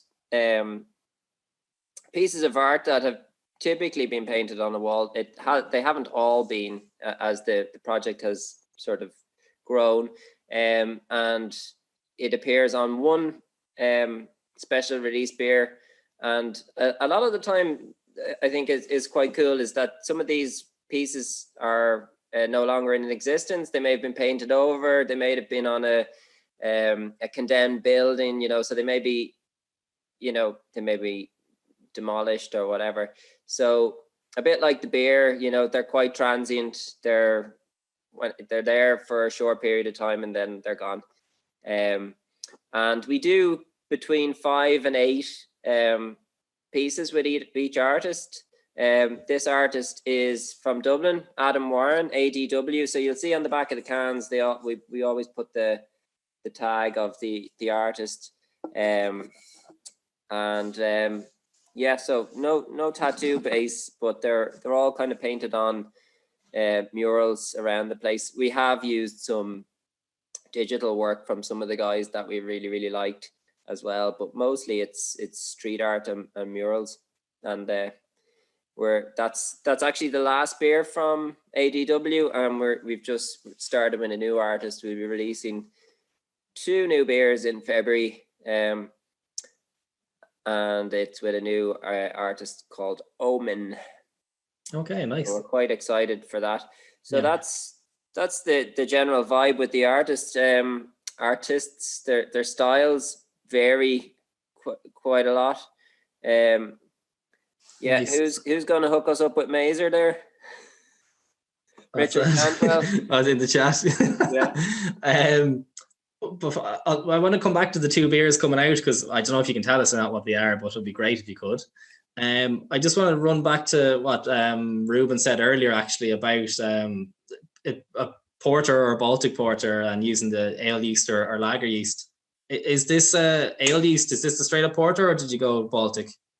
It's fermented with London, like an ESB strain, so it's more like traditional strain. Yeah. Okay, nice. So we're straight up porter. Yeah. New beers coming out. Can you disclose any information? I can tell you that you won't be shocked to find it. They're back in the hazy, hoppy camp of an IPA and double IPA, and it's not a black IPA. No, not a black IPA. Oh yeah, black IPA are way underrepresented. Yeah, we're just changing up the hop combinations. I think that's a real challenge for people and breweries that are producing a lot of IPAs. And I know I spoke to one of the buyers for one of the large online retailers in the UK when we were over there, and I won't mention who they are or anything, but essentially, like, they would be buying all of the super hype deepas and stuff like that we all know about, and you know, they do blind tasting, and then after a few they just can't, you know, they find it very difficult to differentiate between them, because realistically, you know, they're all so fresh, so hoppy, and then you're trying to come up with hop combinations that are unique enough to warrant doing another beer, that contribute enough to the beer that you can kind of pick the hops out. At least that's what we try and do, so that you can kind of say, oh, this is Equinaut or this is Azaka, and you know, that adds an element of whatever it might be, tangerine or spice, or this particular hop adds whatever, you know, like the Simcoe. We did a Simcoe single hop with Exploded View, and the Simcoe this year was harvested at a different time, so that the Simcoe's actually given an awful lot more juiciness in this harvest. So it was things like that we're trying to showcase, and yeah, so it a lot of it's driven by the availability of good hops. We're pretty tiny brewery here, so we don't have the luxury of going out to Yakima Valley and contracting you know, several container loads of the latest and greatest, but we do have some super good hop suppliers here that we work with, and when they get new stuff in, or you know, when new stuff becomes available, we're always kind of trying to be as close to the, you know, as close as we can to getting our hands on it and trying out stuff. So it's trying to be a little bit different, trying to be innovative, and you know, we're still obviously in that sort of deep and IPA kind of camp as well. So hopefully people find sufficient interest and diversity in the hops, you know, certainly to keep buying them and enjoying them. Yeah, absolutely. Brian is pushing me here to ask, is Brutus coming back, or is it similar to Brutus? Like Bonita, yeah. So Brutus was very much a sort of West Coast double IPA. Now that's going way back. I think Brutus was actually our first can, possibly. It might be 330 mils we did. I can't remember, it's so long ago. But yeah, it's very much a West Coast style double IPA. I think it was around 9 or 9.5%. So never say never, but it's probably not what we're drinking ourselves and not what people are necessarily looking for. We did, well, I won't say that, but you know, we did War, Money, Freedom, which was a really nice West Coast IPA last year, and we certainly will be looking at doing some West Coast styles, less hazy, amping up the bitterness again. But I think we're just as prone as individuals to loving the juice, as somebody correctly pointed out there in the comments. I mean, yeah. It's a thing for a reason. It's you know, when it's good, it's really good, and when it's fresh, it's really good. And you know, we're lucky in Ireland now that we have so many breweries that are producing really, really good quality, big hoppy IPAs, and you don't have to get the stuff imported or flown halfway around the world, defeating the purpose of it almost completely, you know. So yeah, I think it's here to stay. But as Brutus, to answer your question, Brutus, unlikely to come back in the same capacity. Yeah. Sorry, Brian. Brutus has run off with Bonita. Yeah. Yeah, they're living their best life now. Trevor's saying not normally a big porter fan, but he is now. Absolutely loving this, so that's always good to hear. Thanks, Trevor. Exploded view, so good. Richard was asking, how about Neo Mexicanus hops? Any of those in the cards? We haven't got any access to them, so what we've got for next year is Talus, which is something similar, I think. Certainly coming off the same hop breeding program, and I think it might be some sort of relative to the Neo Mexicanus. But we use leaf hops in our kettle in the boil. So we're a little bit unusual in that sense. And then we obviously use the pelletized T90 or BBC hops in the fermenter for dry hopping. So for the non-brewing people who don't know what the hell I'm talking about, all hops are leaf hops until they're pelletized, but the vast majority of breweries now are using pellet hops, and the producers typically contract out a certain amount of leaf hops and then pelletize the rest. So with the number of breweries that are still using leaf in continuous decline, they're pelletizing more and more and more, and so there's less and less leaf available. So it can be quite hard for us to get leaf hops and the diversity of leaf hops that is available in pellet. So that somewhat constricts or restricts, I should say, the beers that we produce, because we don't, you might be able to get pellet hops of a particular variety you want, but we can't get the leaf. So sure. Okay. I think I'm looking at the time here. Maybe last question. We'll wrap up there, Barry. Is there a tap room on the cards? I'd love to have a tap room.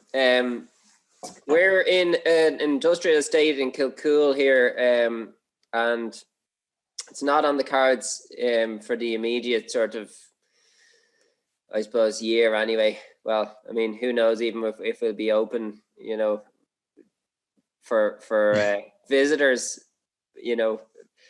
fingers crossed we will be by the summertime, but it's not in our immediate plan for 2021, no. Okay, fair enough. We've I was saying earlier, we've had extremely strong Wicklow representation in the box this month with yourselves. Killian from Larkins was on earlier, and we have Wicklow Wolf and Wicklow as well. So we might. It was floated earlier that there might be a bus tour around Wicklow to visit all the breweries on a day trip. Well, I believe Wicklow is becoming known as the brewing equivalent of Colorado in the States. So there you go. I heard that. We're building it. Yeah, the beer garden of Ireland. Some very wise person said that earlier as well. That's a good one, actually. Take that down for a name for a beer. Yeah, write it down. You can have it. Barry, absolute pleasure. Thank you so much for joining. You're an absolute gent. It's great to have you on, and really appreciate your time. Appreciate it. It was really enjoyed it. So cheers, guys. Enjoy the rest of your night. Thanks for dialing in. See you soon. So we'll see if we can grab Cathal here now. How are you doing? Hey, Cathal, how are things? Glad man, yourself? Yeah, good. Thanks. Good. Apologies for the slight break there. As I said, okay. I have to take a break myself. So all right. Really should have factored it into the time. No better way to spend a Friday evening than sit here and drinking beers. So this is thank you, Brian, for organising it. No worries. Well, thanks a million for coming on. Absolute pleasure to have you. And thanks a million for getting the beers down to Lehman Beer Cloud so quickly to get them in the box. Pleasure. So brilliant. Carl, before we kick off, why don't you just say, I suppose, a quick hello and introduce yourself and tell us a bit about Rascals. So, Cathal from Rascals here. We've been around since 2014. So we currently have a brewery in Inchicore, Dublin 8. So we have a tap room there as well, which is obviously closed now during the lockdowns, but we're still brewing away and keeping that sort of business going. So we've like 5 core beers, and then our aim is always to have a special beer, usually one a month. We also have a pilot kit where we do a lot of trials and experiments on. So that's 250 litres, and that's where this beer originated, was on our pilot kit. So I'll talk about the beer now if you don't mind. Absolutely. Yeah, just going to pour a glass. So the Breakfast of Champions, coffee and oatmeal stout with some lactose and a little bit of chocolate as well. So yeah, we started this on our pilot kit brewery, 250 litres. We wanted to do a coffee stout, and we did a collaboration with Imbibe Coffee there in Dublin 8, just up the road from us. Some really, really good coffee. I drink it every morning myself. Really, really good company. They source coffees from all over the world. 1% of their profits go to women in the countries they source their coffee from, and 1% of their profits go to their staff. So an excellent company. So yeah, we get on well with those guys. They buy our beers, we buy their coffee. So let's do a collaboration. So we did a pilot kit with those guys. Got their feedback, made some improvements, and then upscaled it, and that's the beer you guys have here tonight. So yeah, it's a complicated malt bill. There's 9 different malts in this, from Maris Otter as the base, chocolate malts, chocolate wheat, dehusked chocolate malts, cafe malts, aromatic malt, brown malts, all the kind of dark ones which are building body into the beers. Then during the boil, we add a little bit of lactose to give a bit of sweetness, and then the coffee and cacao nibs within on the cold, after fermentation on cold side. So we cold steep the coffee in the beer for 24 hours. So we have a system where we can actually circulate the beer through a small tank, and the coffee stays in that small tank and then gets pumped back into the big batch. So the reason we wanted to do that is I wanted to get the aroma of the coffee. You know, when you open a bag of coffee, it smells amazing. That's what I wanted to get into the glass. So yeah, if the guys have a taste, I'm going to have a sip here myself. Yeah, I think you might have achieved that anyway. I don't know if you've had an eye on the comments there coming in, but yeah, no, a lot of love for it. No. Yeah, a lot of love for it. Brian saying just coffee, Mel, holy shit. This is beautiful. It's like drinking a bar of coffee chocolate. Fantastic. Brilliant. Thank you very much. Like an espresso martini beer. Mario on point. I'll take that. So yeah, I think you've achieved what you were setting out to do. Donny saying, yeah, wow, you definitely got the coffee in there. Beautiful. Yeah, stunning stuff. Absolutely gorgeous. I have to, again, credits to the guys from, I'm going to show you Imbibe. These are the guys that the coffee that we use. So they're in Dublin 8. I'd recommend them. So their house blend is called Kaleidoscope. That's a constant. But then a bit like craft breweries, they release a special coffee every month. This one here is called El Pacer from Colombia. And it's a pink bourbon coffee, but it gives you tasting notes of lime, cola, and peppermint. But like that just shows what those guys are about. Every month they have a new coffee, and it's really interesting stuff. Different fermentations, different types of ways of producing our coffee. So, and it ties in well with all what we do with craft beer and any other craft brewers. You're trying to do something unusual. Yeah. If you can't see the comments coming in, Carl, I suggest having a look back at them even after we're chatting. There's you're getting a huge amount of love here. Super stuff. Oh, thanks. Yeah, Ruben was saying send pizza as well. So yeah, there's something I suppose we're very much looking forward to is when we can order pizza from you now, but when you can, yeah. But I can't wait to get open again, to be honest. Whenever that's going to be. But yeah, look, we are the restaurant is operating as a takeaway. It's not the same, obviously. And we did add an off license to the brewery there just before Christmas. So that's ticking over as well. But look, everything is down obviously because of lockdown. But look, we're still here. We'll keep going. Yeah, absolutely. Yeah. I suppose then, yeah, I saw someone mention Joe skiving off tonight. Oh, yeah. We should.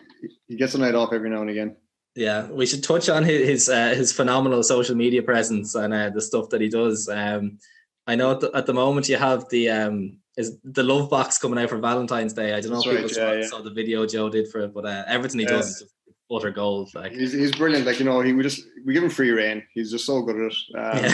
He just goes, "What's the plan for this one now?" And he goes, "Oh yeah. I'm thinking maybe." Actually, no, he won't tell you anything. And next thing you see the video up online, and you're like, "Oh." He's nailed it, or it's cringeworthy, or whatever, but it's always funny. Yeah, and he know, like, he's bought into it's the crack we have in the brewery. He knows what we're about, so it ties into the whole Rascals thing, you know. Yeah, exactly. I know it's a perfect fit. So just to touch on some of the comments here, It's not overpowered by the coffee. Lovely stout. Gal was saying excellent coffee taste and aroma, lovely balance. Can't wait to walk to Inchicore again. Jesus, that's a coffee slice and a half. So Jason just asked there, for us non-brewers, what can change when you scale up a beer from your pilot kit? Okay, yeah, it's a good question. So as I said, the reason we have a pilot kit is to trial beers and to experiment with them. And then they're usually for sale in a tap room. What we've been doing recently is putting them into mini kegs and selling them from the off license. So we're getting direct feedback from the customers. And again, it gives ourselves a chance to taste the beer. What we found with this beer, we found it a little bit thin in the pilot kit, and we found that the coffee gave it a bit of bitterness that didn't really suit. It wasn't very drinkable, if you know what I mean.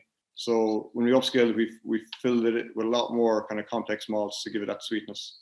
If you're talking with pale ales and some things like that, you're trying to kind of balance the bitterness and sweetness, the hazy IPAs and stuff like that as well. We always try the new hops on the pilot kit, get feedback from the customers, then if it's a hit, then we'll upscale it. Yeah, amazing.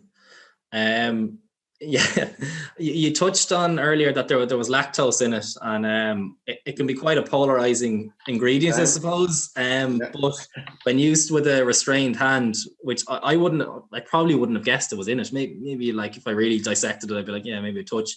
But there is restrained use of it. I think that's fantastic, and it's great to see, and I'm very, very happy about it. Yeah, you can go overboard in it, and some people don't like it, but I think it balances the bitterness from the coffee in this one. And it is only a small amount in this, but we want to tie into the whole breakfast theme. You know, coffee, oatmeal, your breakfast cereal, milk, or milk in your coffee.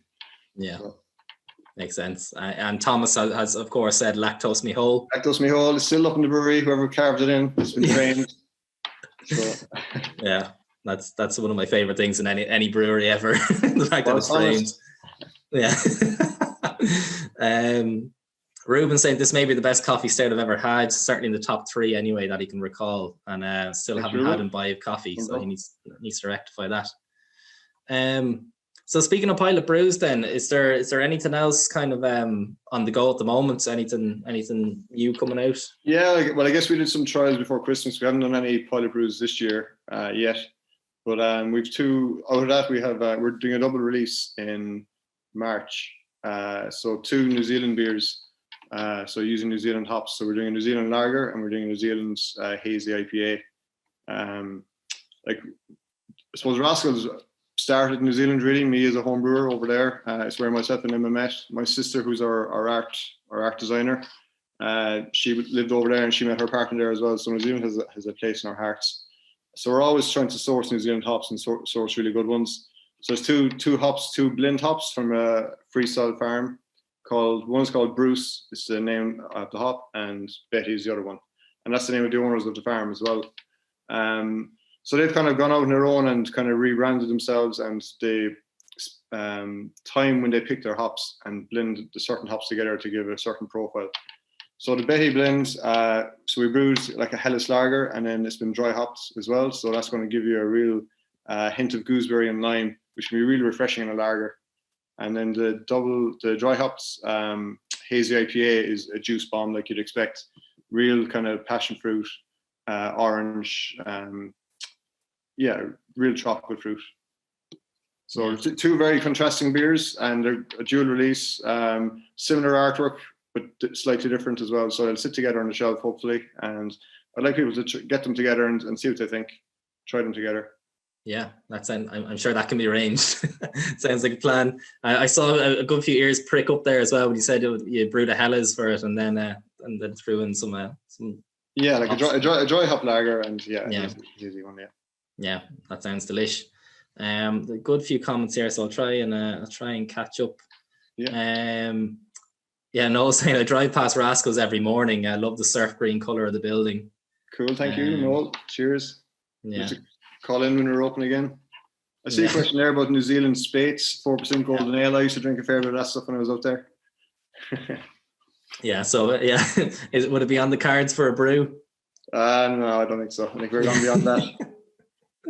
Yeah, gas. So no, there's some good stuff coming down the line. Monteith's as well. Let's leave it there. No. Yeah, a bit sweet some of those beers. It's funny how, like, you know, when I got to New Zealand first, you know, you kind of migrate to the Irish bar to try and meet people, and then like, okay, enough of this, not going to drink Guinness, and then you're drinking their macro beers. I always found them very, very sweet, and then I discovered all their craft beers, and like the hops and stuff over there were just phenomenal. Like, and you know, it's just discovering a new flavor, and like went down that kind of rabbit hole of the hoppier, more bitter, and that's when we came home, and that's what the scene was like when we came back to Ireland. Like, so. It's funny, like it's evolved here now. It's everything like Barry from or Rudder was saying, it was all like West Coast IPAs before, and now we're kind of gone towards the hazy things. And I think lagers are going to make a bit of a resurgence as well. So that's where we're bringing out this New Zealand lager. We'll probably bring out a different lager later in the year as well. And we have our house lager, which is our jailbreak, which is our Hellas lager. So it's kind of going two ways, like real juicy and hoppy, and then kind of really clean and crisp. So it's interesting how the market's moving. Yeah, I couldn't agree more on the lager trend as well. It does seem to be gaining a lot of legs. It seems to be huge over in London and in England at the moment. So I think has been for the last couple of years, a year or two anyway. So I think we usually catch up. And I think with people, the consumers are becoming more. They're maybe more educated is the word to use, that they're appreciating a really clean, well brewed lager. You know, not something that's mass produced, but it's been properly aged for 6 or 8 weeks, and they're appreciating the simplicity of it. You know.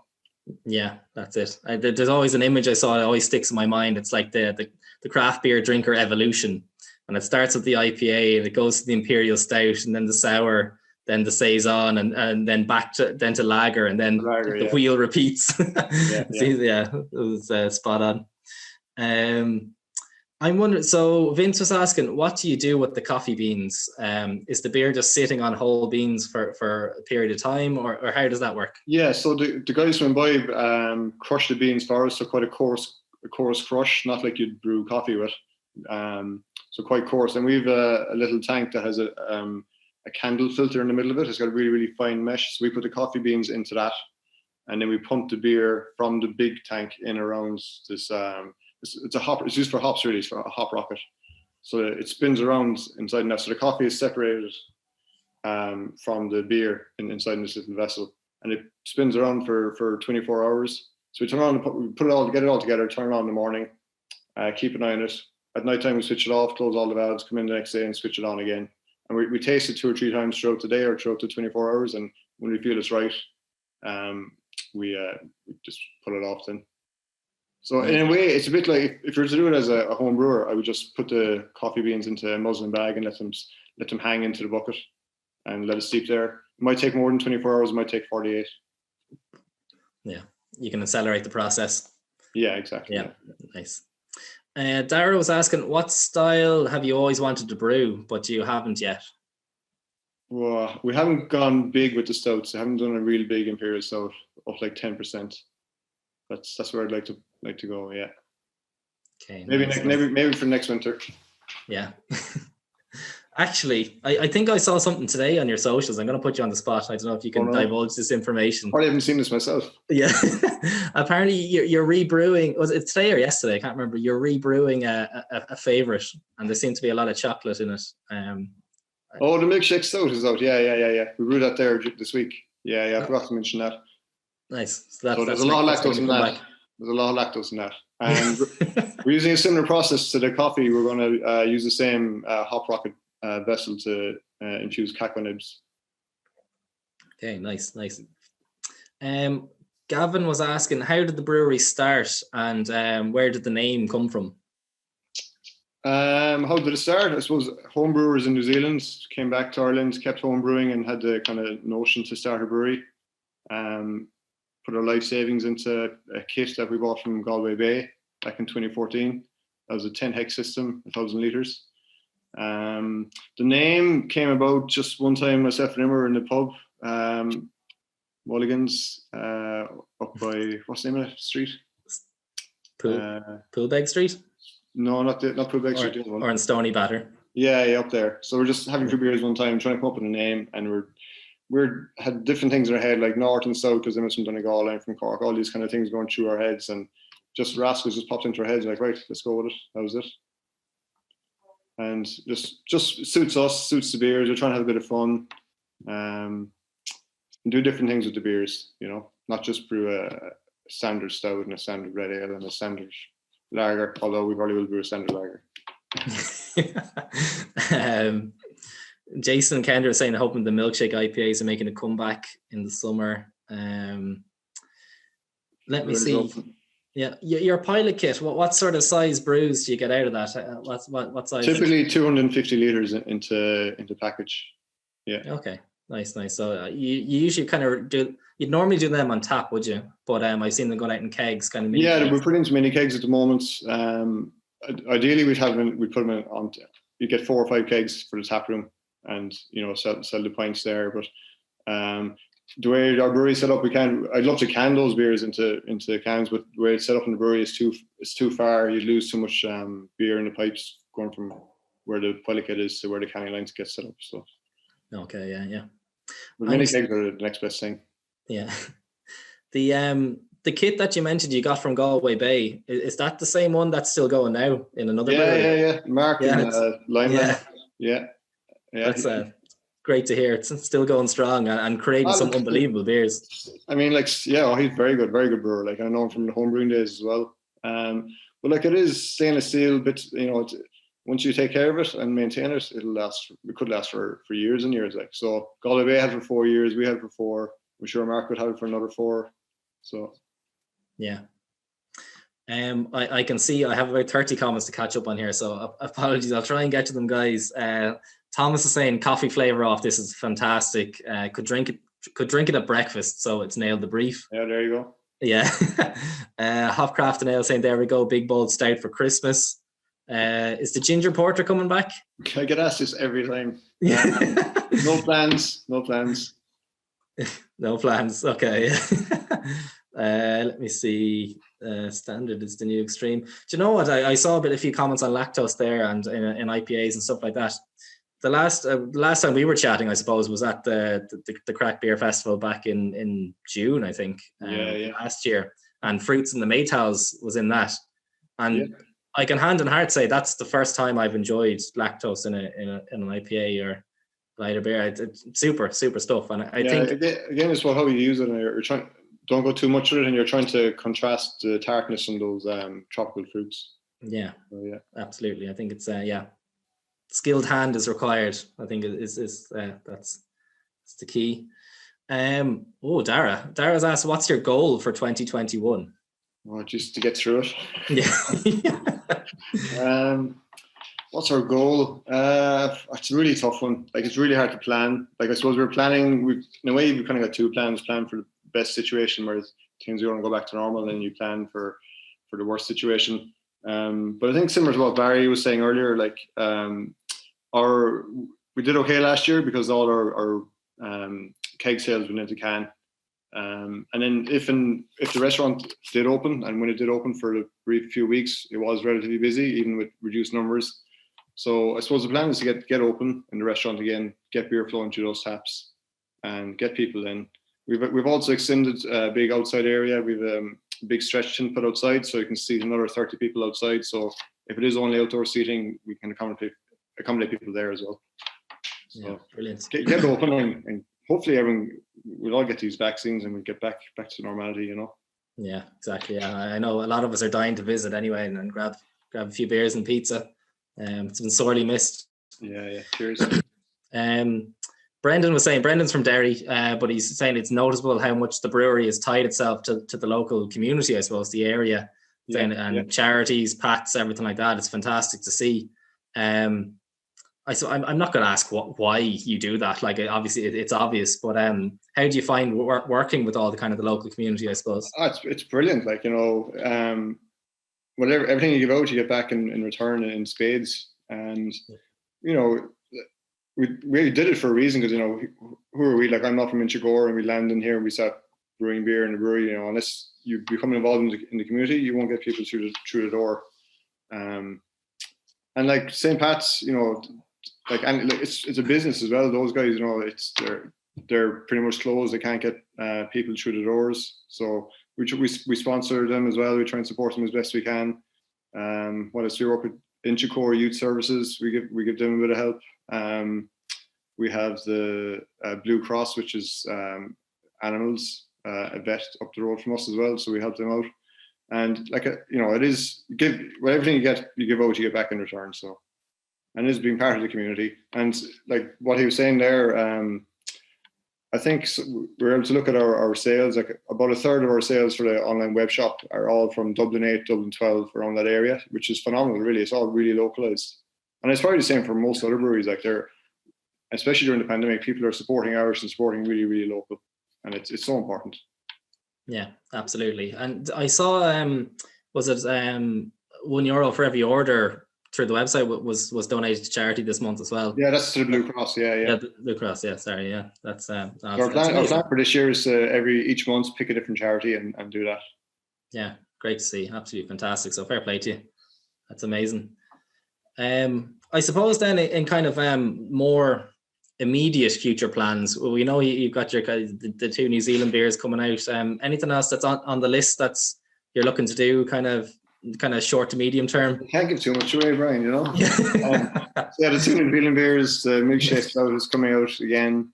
Beyond that, like I'm afraid to plan too far ahead. We have a rough idea of what specials we're going to release each month, but it all depends on how things are going to go. We had, like as I said, we haven't touched the pilot kit this year, and the plan isn't to do it again maybe until the end of February. We'll spark that up again and then start filling that gap.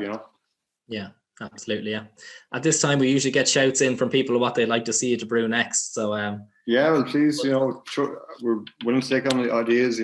Yeah, we'll see what comes out. And I'm going to jinx it for fuck's sake, Brian. Brown ale. I was going to say I'm going to jinx it because we haven't had brown ale yet tonight. But there we go. That's right on. Knew it. Had to happen. But it also tees up next beer pretty. Well, yeah, there you go. Pretty well. But in all seriousness, what do you reckon? Brown ale. Yeah. I'm not sure. Right, we did a hoppy brown ale on the pilot kit last year, or maybe it was the year before actually. Didn't sell too well in the tap room, to be honest. It was a good beer. It's very, very good beer. Like it was made well, but it's not what the people wanted. Yeah, that's the problem. Underappreciated style. We're bringing it back. Don't worry. Or Gosa, says Brian. Genuinely, any thoughts of a Gosa? A Gosa, yeah.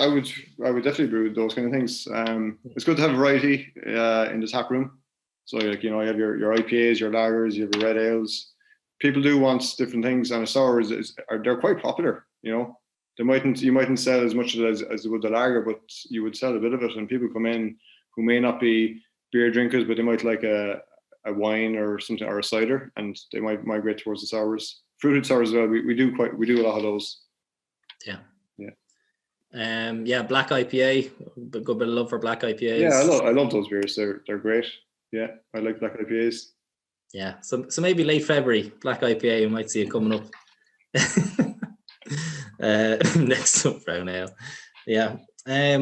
Cathal, I think we've covered. Cool. Yeah. Thanks again for sorting this out for us, Brian. It's been great to chat to people and great to see people. Not my usual Friday night sitting at home on my own. So, well, not my own, with my wife. Oh, good save. No, it's great. It's great what you're doing, and it's. I think what people are missing is that whole social side of drinking. I think, which is the most important part, really. So, thumbs up to everyone. We'll see you soon, hopefully.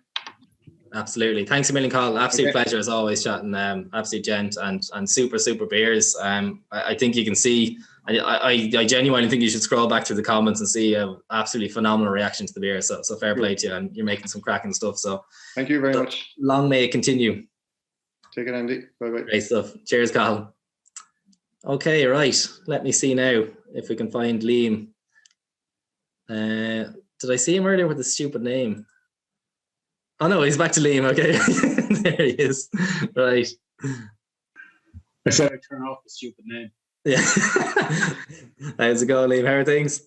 Wonderful. How are you? Yeah, good. Thanks. Good. Good to see you. As always. Yes, always a pleasure. Okay, right. Are we ready, folks, for the Imperial Brown Ale? I hope so, because it's happening. Yeah, exactly. Yeah, good shout. Okay, right, Liam. We have a lot of familiar heads, but we also have a lot of new heads on here this evening as well. So why don't you say a quick hello and I suppose introduce yourself and Dead Centre. Yeah, no worries. So I'm Liam from Dead Centre Brewing. We are a very small 5 hectoliter brewery right in the middle of the country, in the dead centre of the country in Athlone. Produce all kinds of everything, really. I think as most of the brewers that have been on tonight, everything from lagers and ales right up to imperial brown ales, as it turns out, and everything in between. So we have the brewery on site, the tap room, which is a fully licensed bar, so wine, spirits, everything, and then a kitchen as well. So yeah, that's us. Excellent. Good to hear. I think we're just going to do this. For anyone who's been on any of these the craft beer meetups for the past 8 months or so, you'll know, you saw it in the last comments, that brown ale has been the most requested beer style of all time. So yeah, it was a no-brainer if we're going to do some sort of collab, Liam, that it was going to be a brown ale of some sort. But you decided to kick it up a notch, I guess, and go for the Imperial Brown. Yeah, the idea was all yours. I haven't been on a crack call yet where the comments haven't just filled up looking for brown ales. So your idea was the Imperial Brown, which we took and changed it a small bit, whereby we added the bourbon vanilla as well. We darkened it up a little bit. So it's quite porter-like. It came out quite porter-like. It's dark, probably maybe not as full. It's a lighter body, I would imagine, than most stouts, or definitely the stouts that we've had so far tonight anyway. So it's a big one. It's a bruiser. We'll know all about it in a few minutes, I'd say. And a few hours in the morning, I'd say. Yeah, well, that's true as well, yeah. So 10% bourbon vanilla. Yeah, absolute beaut. It's definitely gone up a notch. But I think we knew that. I sent you a picture the day. Obviously, we're based in Athlone and you're based in Dublin, so we couldn't be together for the brew. But I sent you a few pictures from the brew day, and like the mash that day and hence the name. It literally just looked like melted chocolate. It was just a rolling boil of thick brown, and the mash sun was really under pressure. And even at that, like we brewed it on our pilot kit, which is only, our yield out of this was only about 70 litres. It's tiny. Our pilot kit is only a 100-litre kit. But because there was so much grain in the mash, our yield to tank was relatively low. And that's probably why as well, we sold out of the boxes at whatever it was, 76 boxes, because we only had 76 cans of this to put into the boxes. The others were low fills, and myself and the staff had to just, do some quality control and make sure everything was tasting like it should. Of course. No, but then I think we blew the budget on the labels. That was the problem. No, look, it's the same. We did it on one of the other brews as well. When we brew something on the pilot kit, it really doesn't make sense to print a lovely label, even though we have a lovely mock-up which you worked on for the can. If we ever do it, the can is going to look unreal. Yeah. But at the moment, the can looks like this. It's all good. And yeah, as you said, it didn't make sense. Even by the time the label was ready, we wouldn't have got it turned around the printers in time. So it was very much a mock-up. That was fun to do. We were late canning it. But look, it's fine. Beer still tastes good, so I suppose that's the main thing. Yeah. Dave was saying, are you sure it's 10%? Tastes sessionable. I don't know. I think you want to confirm that thought after a couple of them. To be honest with you, we slightly overshot it. I think you brewed a version of this at home, Brian, didn't you?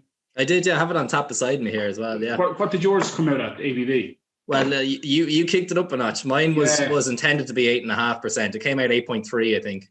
Yeah, well, we went the other way. We I think we had originally said, look, because I think we had said around 8.5, and we said let's push it to 9 and do something really. And then it got away from us a little bit from there, to be perfectly honest with you. So it came out a little bit bigger than we expected it to be. Yeah. Okay. Yeah. While we're enjoying this, actually, while we're still talking about the beer, Joey had a question there. What was the starting and finishing gravity? I'm not going to lie to you. I was here and I saw the grueler that some of the brewers got earlier on. So I really quickly, Roger is still in the brewery. Roger is brewing a new beer today, Concrete Jungle. And I was like, Jesus, they're asking some serious questions, Rog. Send me through the brew sheets. So I have the brew sheets here. So the beer itself, I'll go through everything actually if it's not going to bore people. It's brewed on pale malt, Chateau Vienna, Cara Ruby, Chateau Crystal, flaked oats, and chocolate malt. And then we hopped it with Willamette and Centennial, 60 and 30, no late editions, obviously. OG 1101, FG 1027. So it was big. Yeah, it was very big. I just want to actually let me just double check the actual. Hence, so the actual original gravity turned out 1102. So it was just a touch higher than we expected. It fermented out pretty much to where we expected to, but it was look, came out a little bit bigger than we thought it would. Yeah. I saw Vince saying the biggest writing on the label is contains gluten. Thought that's what its name was. As soon as I saw that, I was like, oh shit, we should have said contains gluten. It's Augustus Gloop, would have been amazing. Man, we can do it again. Unfortunately, like oddly enough, it's the same as anything. When you send out, it has to be legal. So we have to list certain details, and listing the allergens is like listing the ingredients technically, but the allergens have to be listed. So yeah, it's a tiny label. Yeah, you have to be creative. Yeah. So big news recently out of the Midlands and Dead Centre in general. Some expansion on the cards. Yeah, so like as I said, our brew house is only a 500 litre brew house. We have 1,000 litre tanks, so we can double batch into them, or we can brew high gravity and back liquor, which we don't generally do, to be honest with you. So like our capacity is very limited. We started off with 2,000 litre uni tanks, and it just couldn't. That, to be honest with you, that was pointless. In retrospect, it just wasn't a good idea. We thought that we'd be able to brew what we needed for the bar on that kit. I don't know, maybe Cathal can relate, but we do a lot more over the bar than we ever thought we would. So we had 2 Grundies in there that were intended for a separate project, 2 800 litre Grundy tanks. We got rid of those. One of them went to Land and Labour and the other went to White Street. And we put in 2 more 10 hectolitre tanks. So we basically doubled our capacity in Athlone. And even at that, like say if we brewed our volume for the bar of the pale ale, we'd never brew any, literally we sat down and we did the maths, we'd never brew anything else in that brewery. It would just be pale ale after pale ale after pale ale. It's different at the moment because obviously the bars are closed and the volume at the bar is 0, which is disappointing for us, considering we were our own best customer, if you know what I mean. But all of our volume for distribution has always been brewed off site, first in St. Mel's and then in 12 Acres. So really, the idea behind the new brewery is just to take our contracting back in house. We're not looking at massive numbers. It's more just the amount of contract that we're sending to 12 Acres. It makes decent sense for us to build a new brewery. So we have a planning application in with Westmeath County Council at the moment. It's for a 650 square metre, 2,000 litre brewery in Blyery. So it'll be our second location in Athlone. So fingers crossed. We'll get a decision back from the council at the end of next month. And then obviously there's a lot of moving parts around getting the kit up. So the kit is the All Blacks of Kinsale kit. So Sam has upgraded the kit down there to service the distillery and the brewery.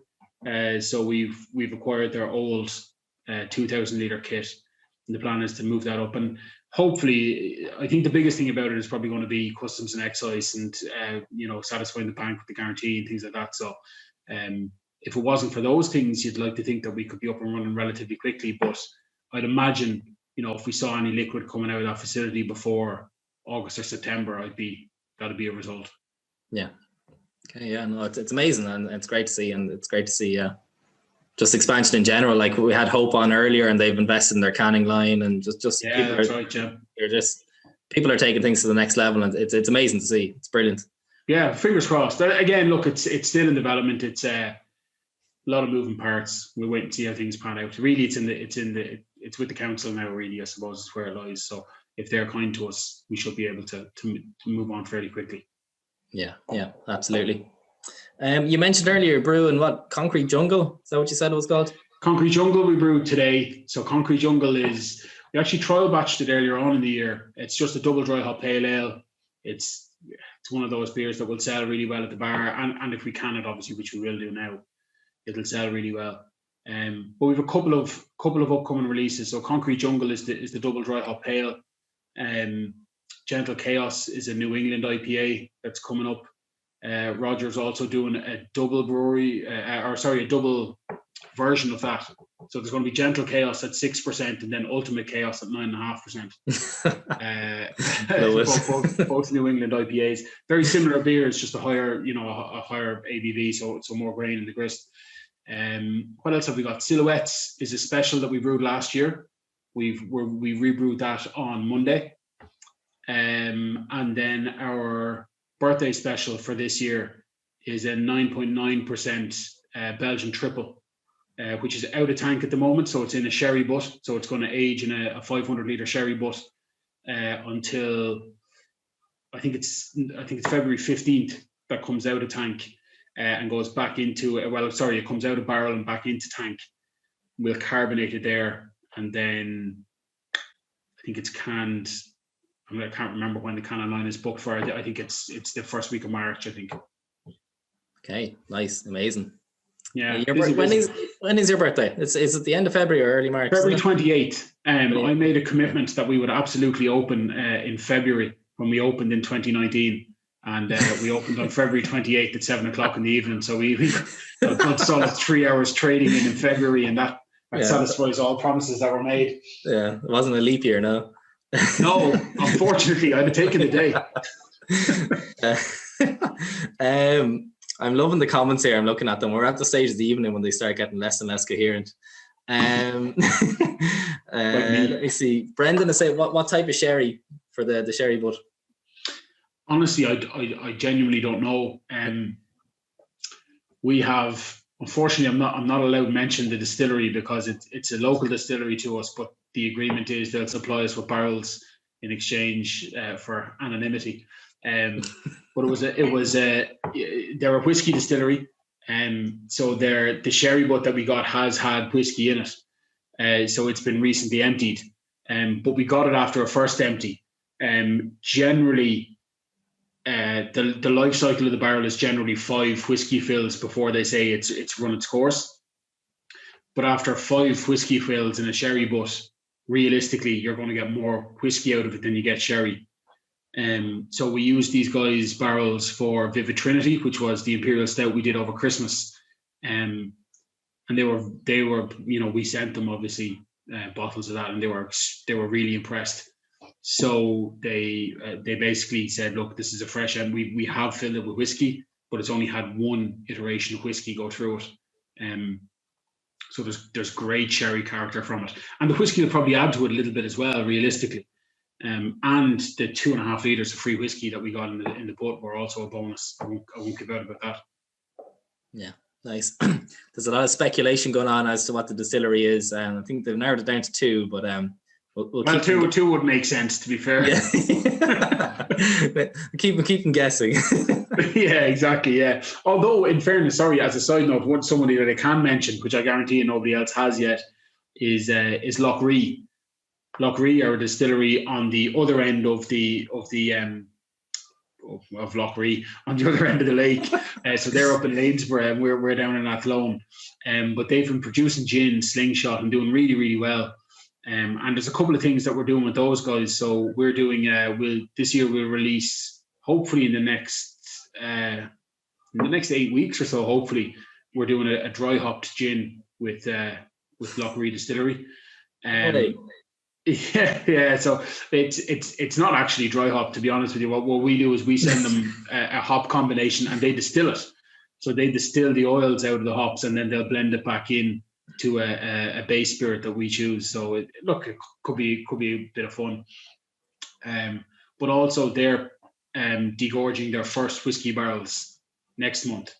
And we'll be getting barrels from those guys as well. So it's good because we have the storage space now. The new facility at 650 square meters is in Athlone. For anyone who hasn't been to the brewery, if you put a couple of barrels in there, we're full. Like it's so tight. It's awfully tight. Whereas the new place means that we can expand with a few more barrels, which is brilliant. Yeah, no, absolutely. I was going to say it's great you have that extra space now to house the barrels, and it's a game changer. It's changed everything already, even in relation to storage of kegs. And there were a couple of times when we brew, you might empty 2 tanks simultaneously into keg, and then you're moving all those kegs immediately out of the brewery out to the back of the restaurant, and it just you get the capacity very quickly. Yeah, absolutely. So yeah, a lot of love for Athlone got on here and then chats about it. Gavin saying it's a great town, bought a case of 12 for Christmas from the lads. Love Seeking Sunshine. Yeah, that's it. Yeah, that's what I was saying about the pale ale. If we ever brewed the pale ale, at the moment Paddy and 12 Acres brews the pale first. Oh yeah. If we ever brewed it on site, we'd never ever brew anything else. Which is a great complaint in a way, but obviously contract brewing means that you're paying somebody else to brew it for you, which is kind of the counter of starting a brewery. Yeah, absolutely. Yeah, and we're all looking forward to getting back into Dead Centre when we can, I suppose. Hopefully that day will come sooner rather than later. Fingers crossed. Beautiful place to be. Yeah, I haven't listened to Cahill. Like it's a shit show at the moment. It's an absolute disaster. Like I don't know. I always felt that even if it's a quiet time in the brewery, well then we lean on the bar and we lean on the kitchen, and there's revenue in from those guys. Or if it's vice versa, when it gets to like every year, the trade was new to me when I started in the pub. But like it gets to October, November, and it just falls off a cliff. But October, November, you're ramping up your production in the brewery because you're going to sell well over Christmas. So there was always peaks and troughs, in each one. But then COVID came along and just everything became a trough kind of simultaneously. It was no crack. Yeah, absolutely. Speaking of no crack, actually, funny enough, I actually launched Craic from Dead Centre when I was sitting there having a pint.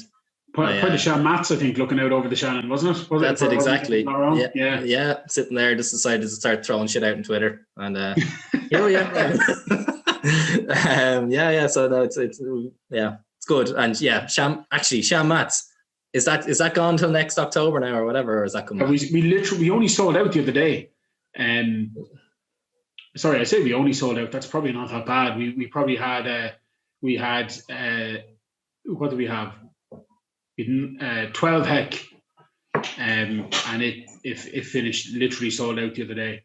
And yeah, I think at this point, we brewed it twice. So we brewed 2 6 hec batches in the can, and I think at this point we'll leave it until next. I'm sorry, I know you hate when it goes, but I think we'll leave it until next autumn. I think that's the whole thing.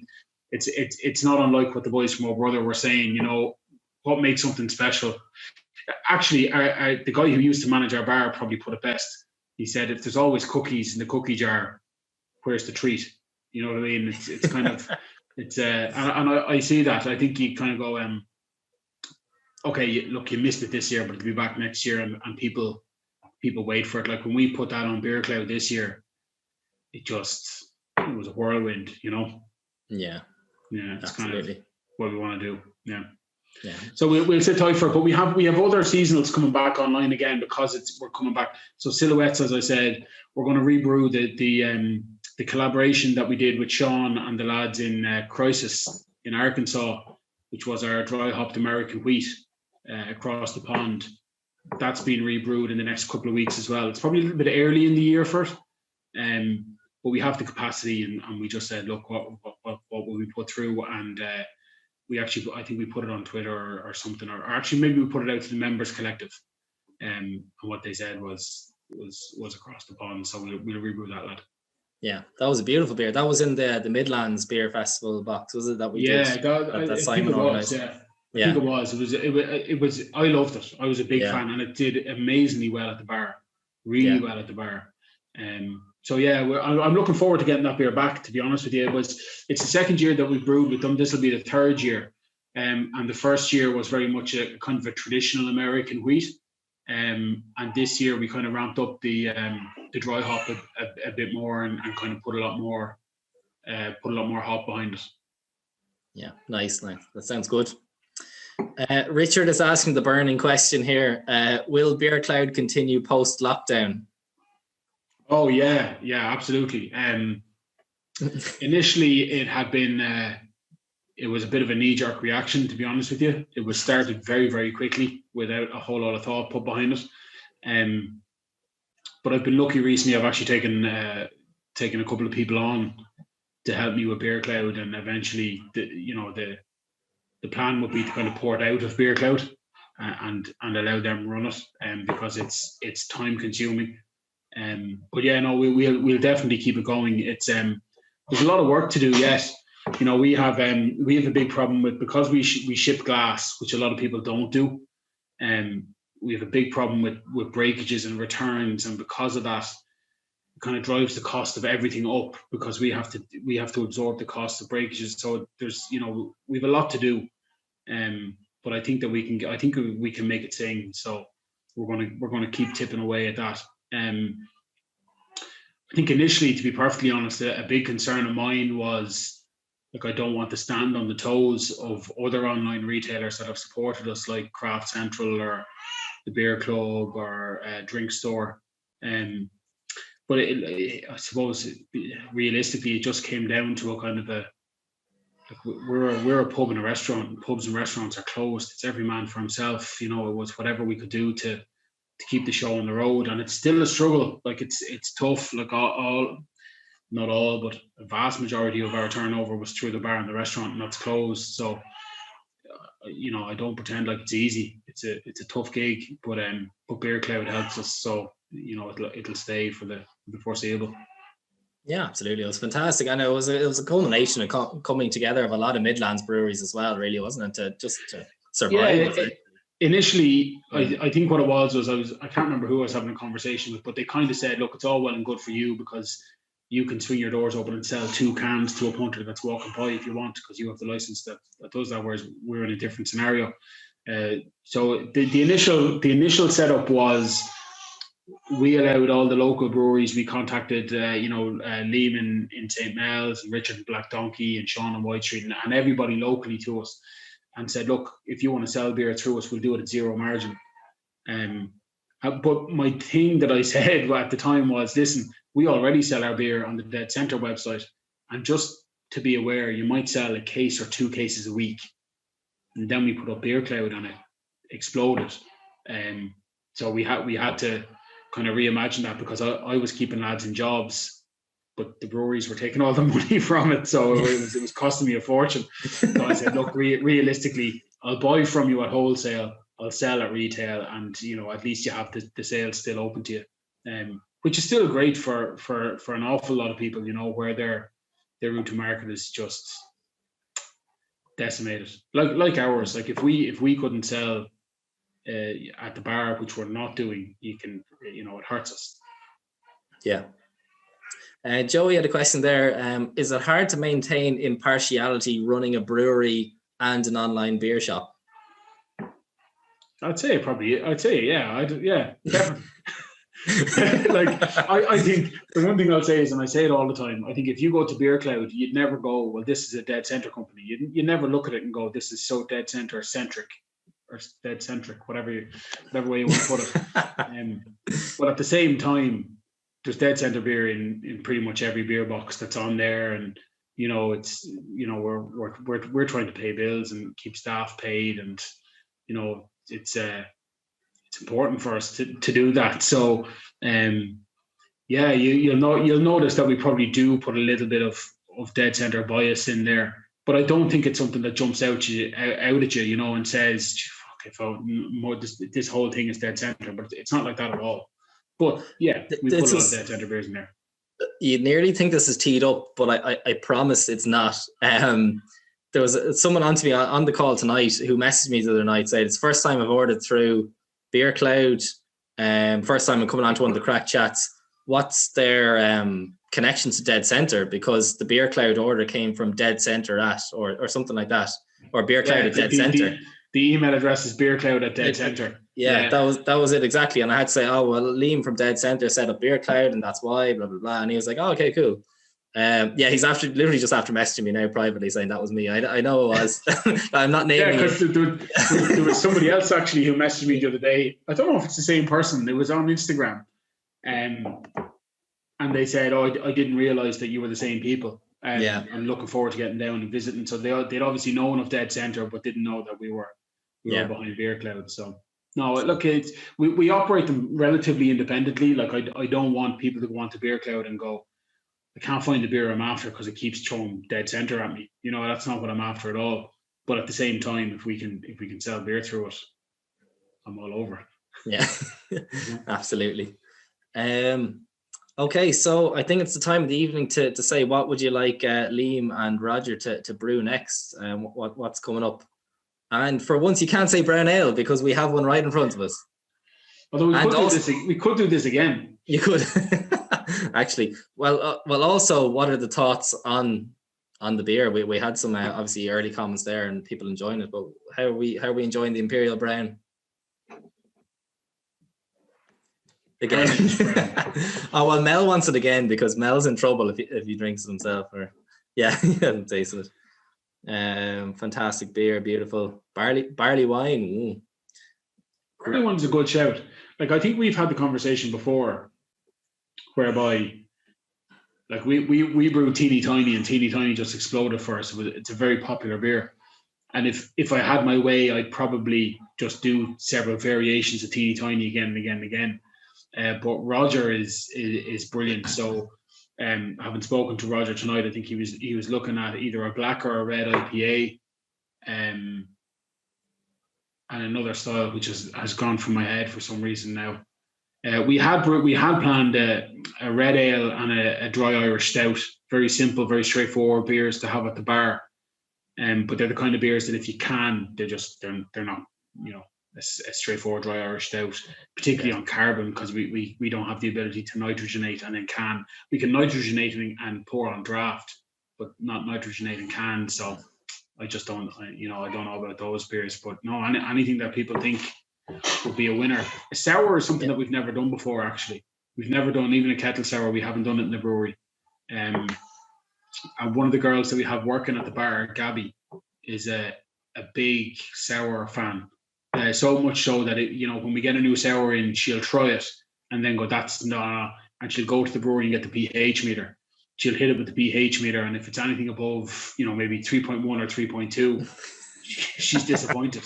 But she had a super idea, which was cranberry sour and call it Zombie.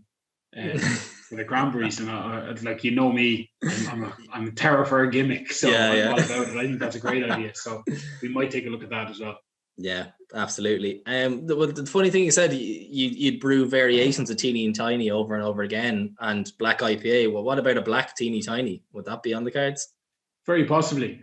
Like oddly enough, I had said before, because Mark in Lineman I'd be friendly with Mark, but Roger would be very friendly with Mark from their days in the homebrew club. And I'd said before, I was like, it's a pity that we didn't have, because he did Gigantic and we do Teeny Tiny. And if we did something like Average as a black IPA, I thought it might have been, as a collaboration, I thought it might have been a nice little buzz, but I don't know. We'll see how that plays out. Yeah, Teeny Tiny Gigantic, yeah. Yeah. Actually, I saw Mark has a few new beers coming out. I'm very excited about them.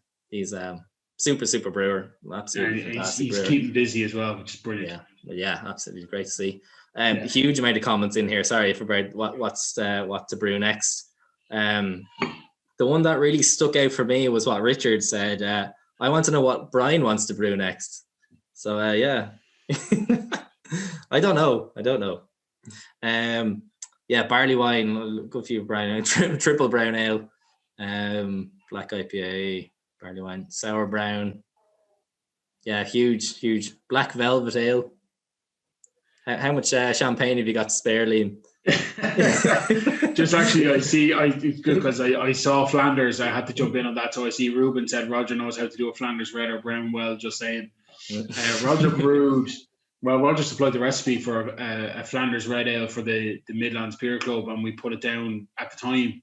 We put it down into ex-red wine barrels, and Jesus, that was a belter. So that mightn't be a bad shout. That was a super beer. Yeah, absolutely. And I think Moss and Canvas has some ex-red wine barrels too. When we could hear them. Yeah. David said, I'd love this again as opposed to a new one. Make it a tradition for February when people are bored with dry January. I think we might want, I think 10% is too big, to be honest with you. It's great for this, but I think to actually try and put on the shelf 10% might be a little bit daunting. Yeah. Ant-Man beer, says David. Teeny tiny versus gigantic. Nice. Yeah. Ruben, if you do a cranberry sour, just call it Dolores. It avoids any potential litigation. Although, Ruben, we didn't get sued over Miroslav Gosa, so yeah. Yes, you didn't get sued yet. Yes. I love your confidence. Yeah, Vim wants to send them over to Bayern Munich, send a case. I was like, no, absolutely not. Yeah, so I don't know, Liam. I think that's pretty much it. I don't know if there's anything else to. There's no more questions in. We'll see how people are getting on. I think it might be time to open it up for chat. Cool. Yeah. So as always, thanks a million for doing what you're doing. Phenomenal beer, like Dead Centre in general, phenomenal brewery. Beer Cloud, amazing. Bring beer to people all over the country. We get fantastic enjoyment out of these boxes. So thanks a million for being so open to the idea and being and putting up with my nonsense, to be honest. Trying to put together. No, it's always great. I'm looking forward to the next one already. It was, we had a couple of I think we missed the December box, wasn't it? Yeah. Well, this was destined for December, but it didn't make sense at the time. There was too much going on for everyone. I'm not sure if you can hear my 6-year-old in the next room. But that's Noah came and put a stop to those plans. But no, I definitely think it's something we can keep going, and they're always brilliant. I always enjoy coming on.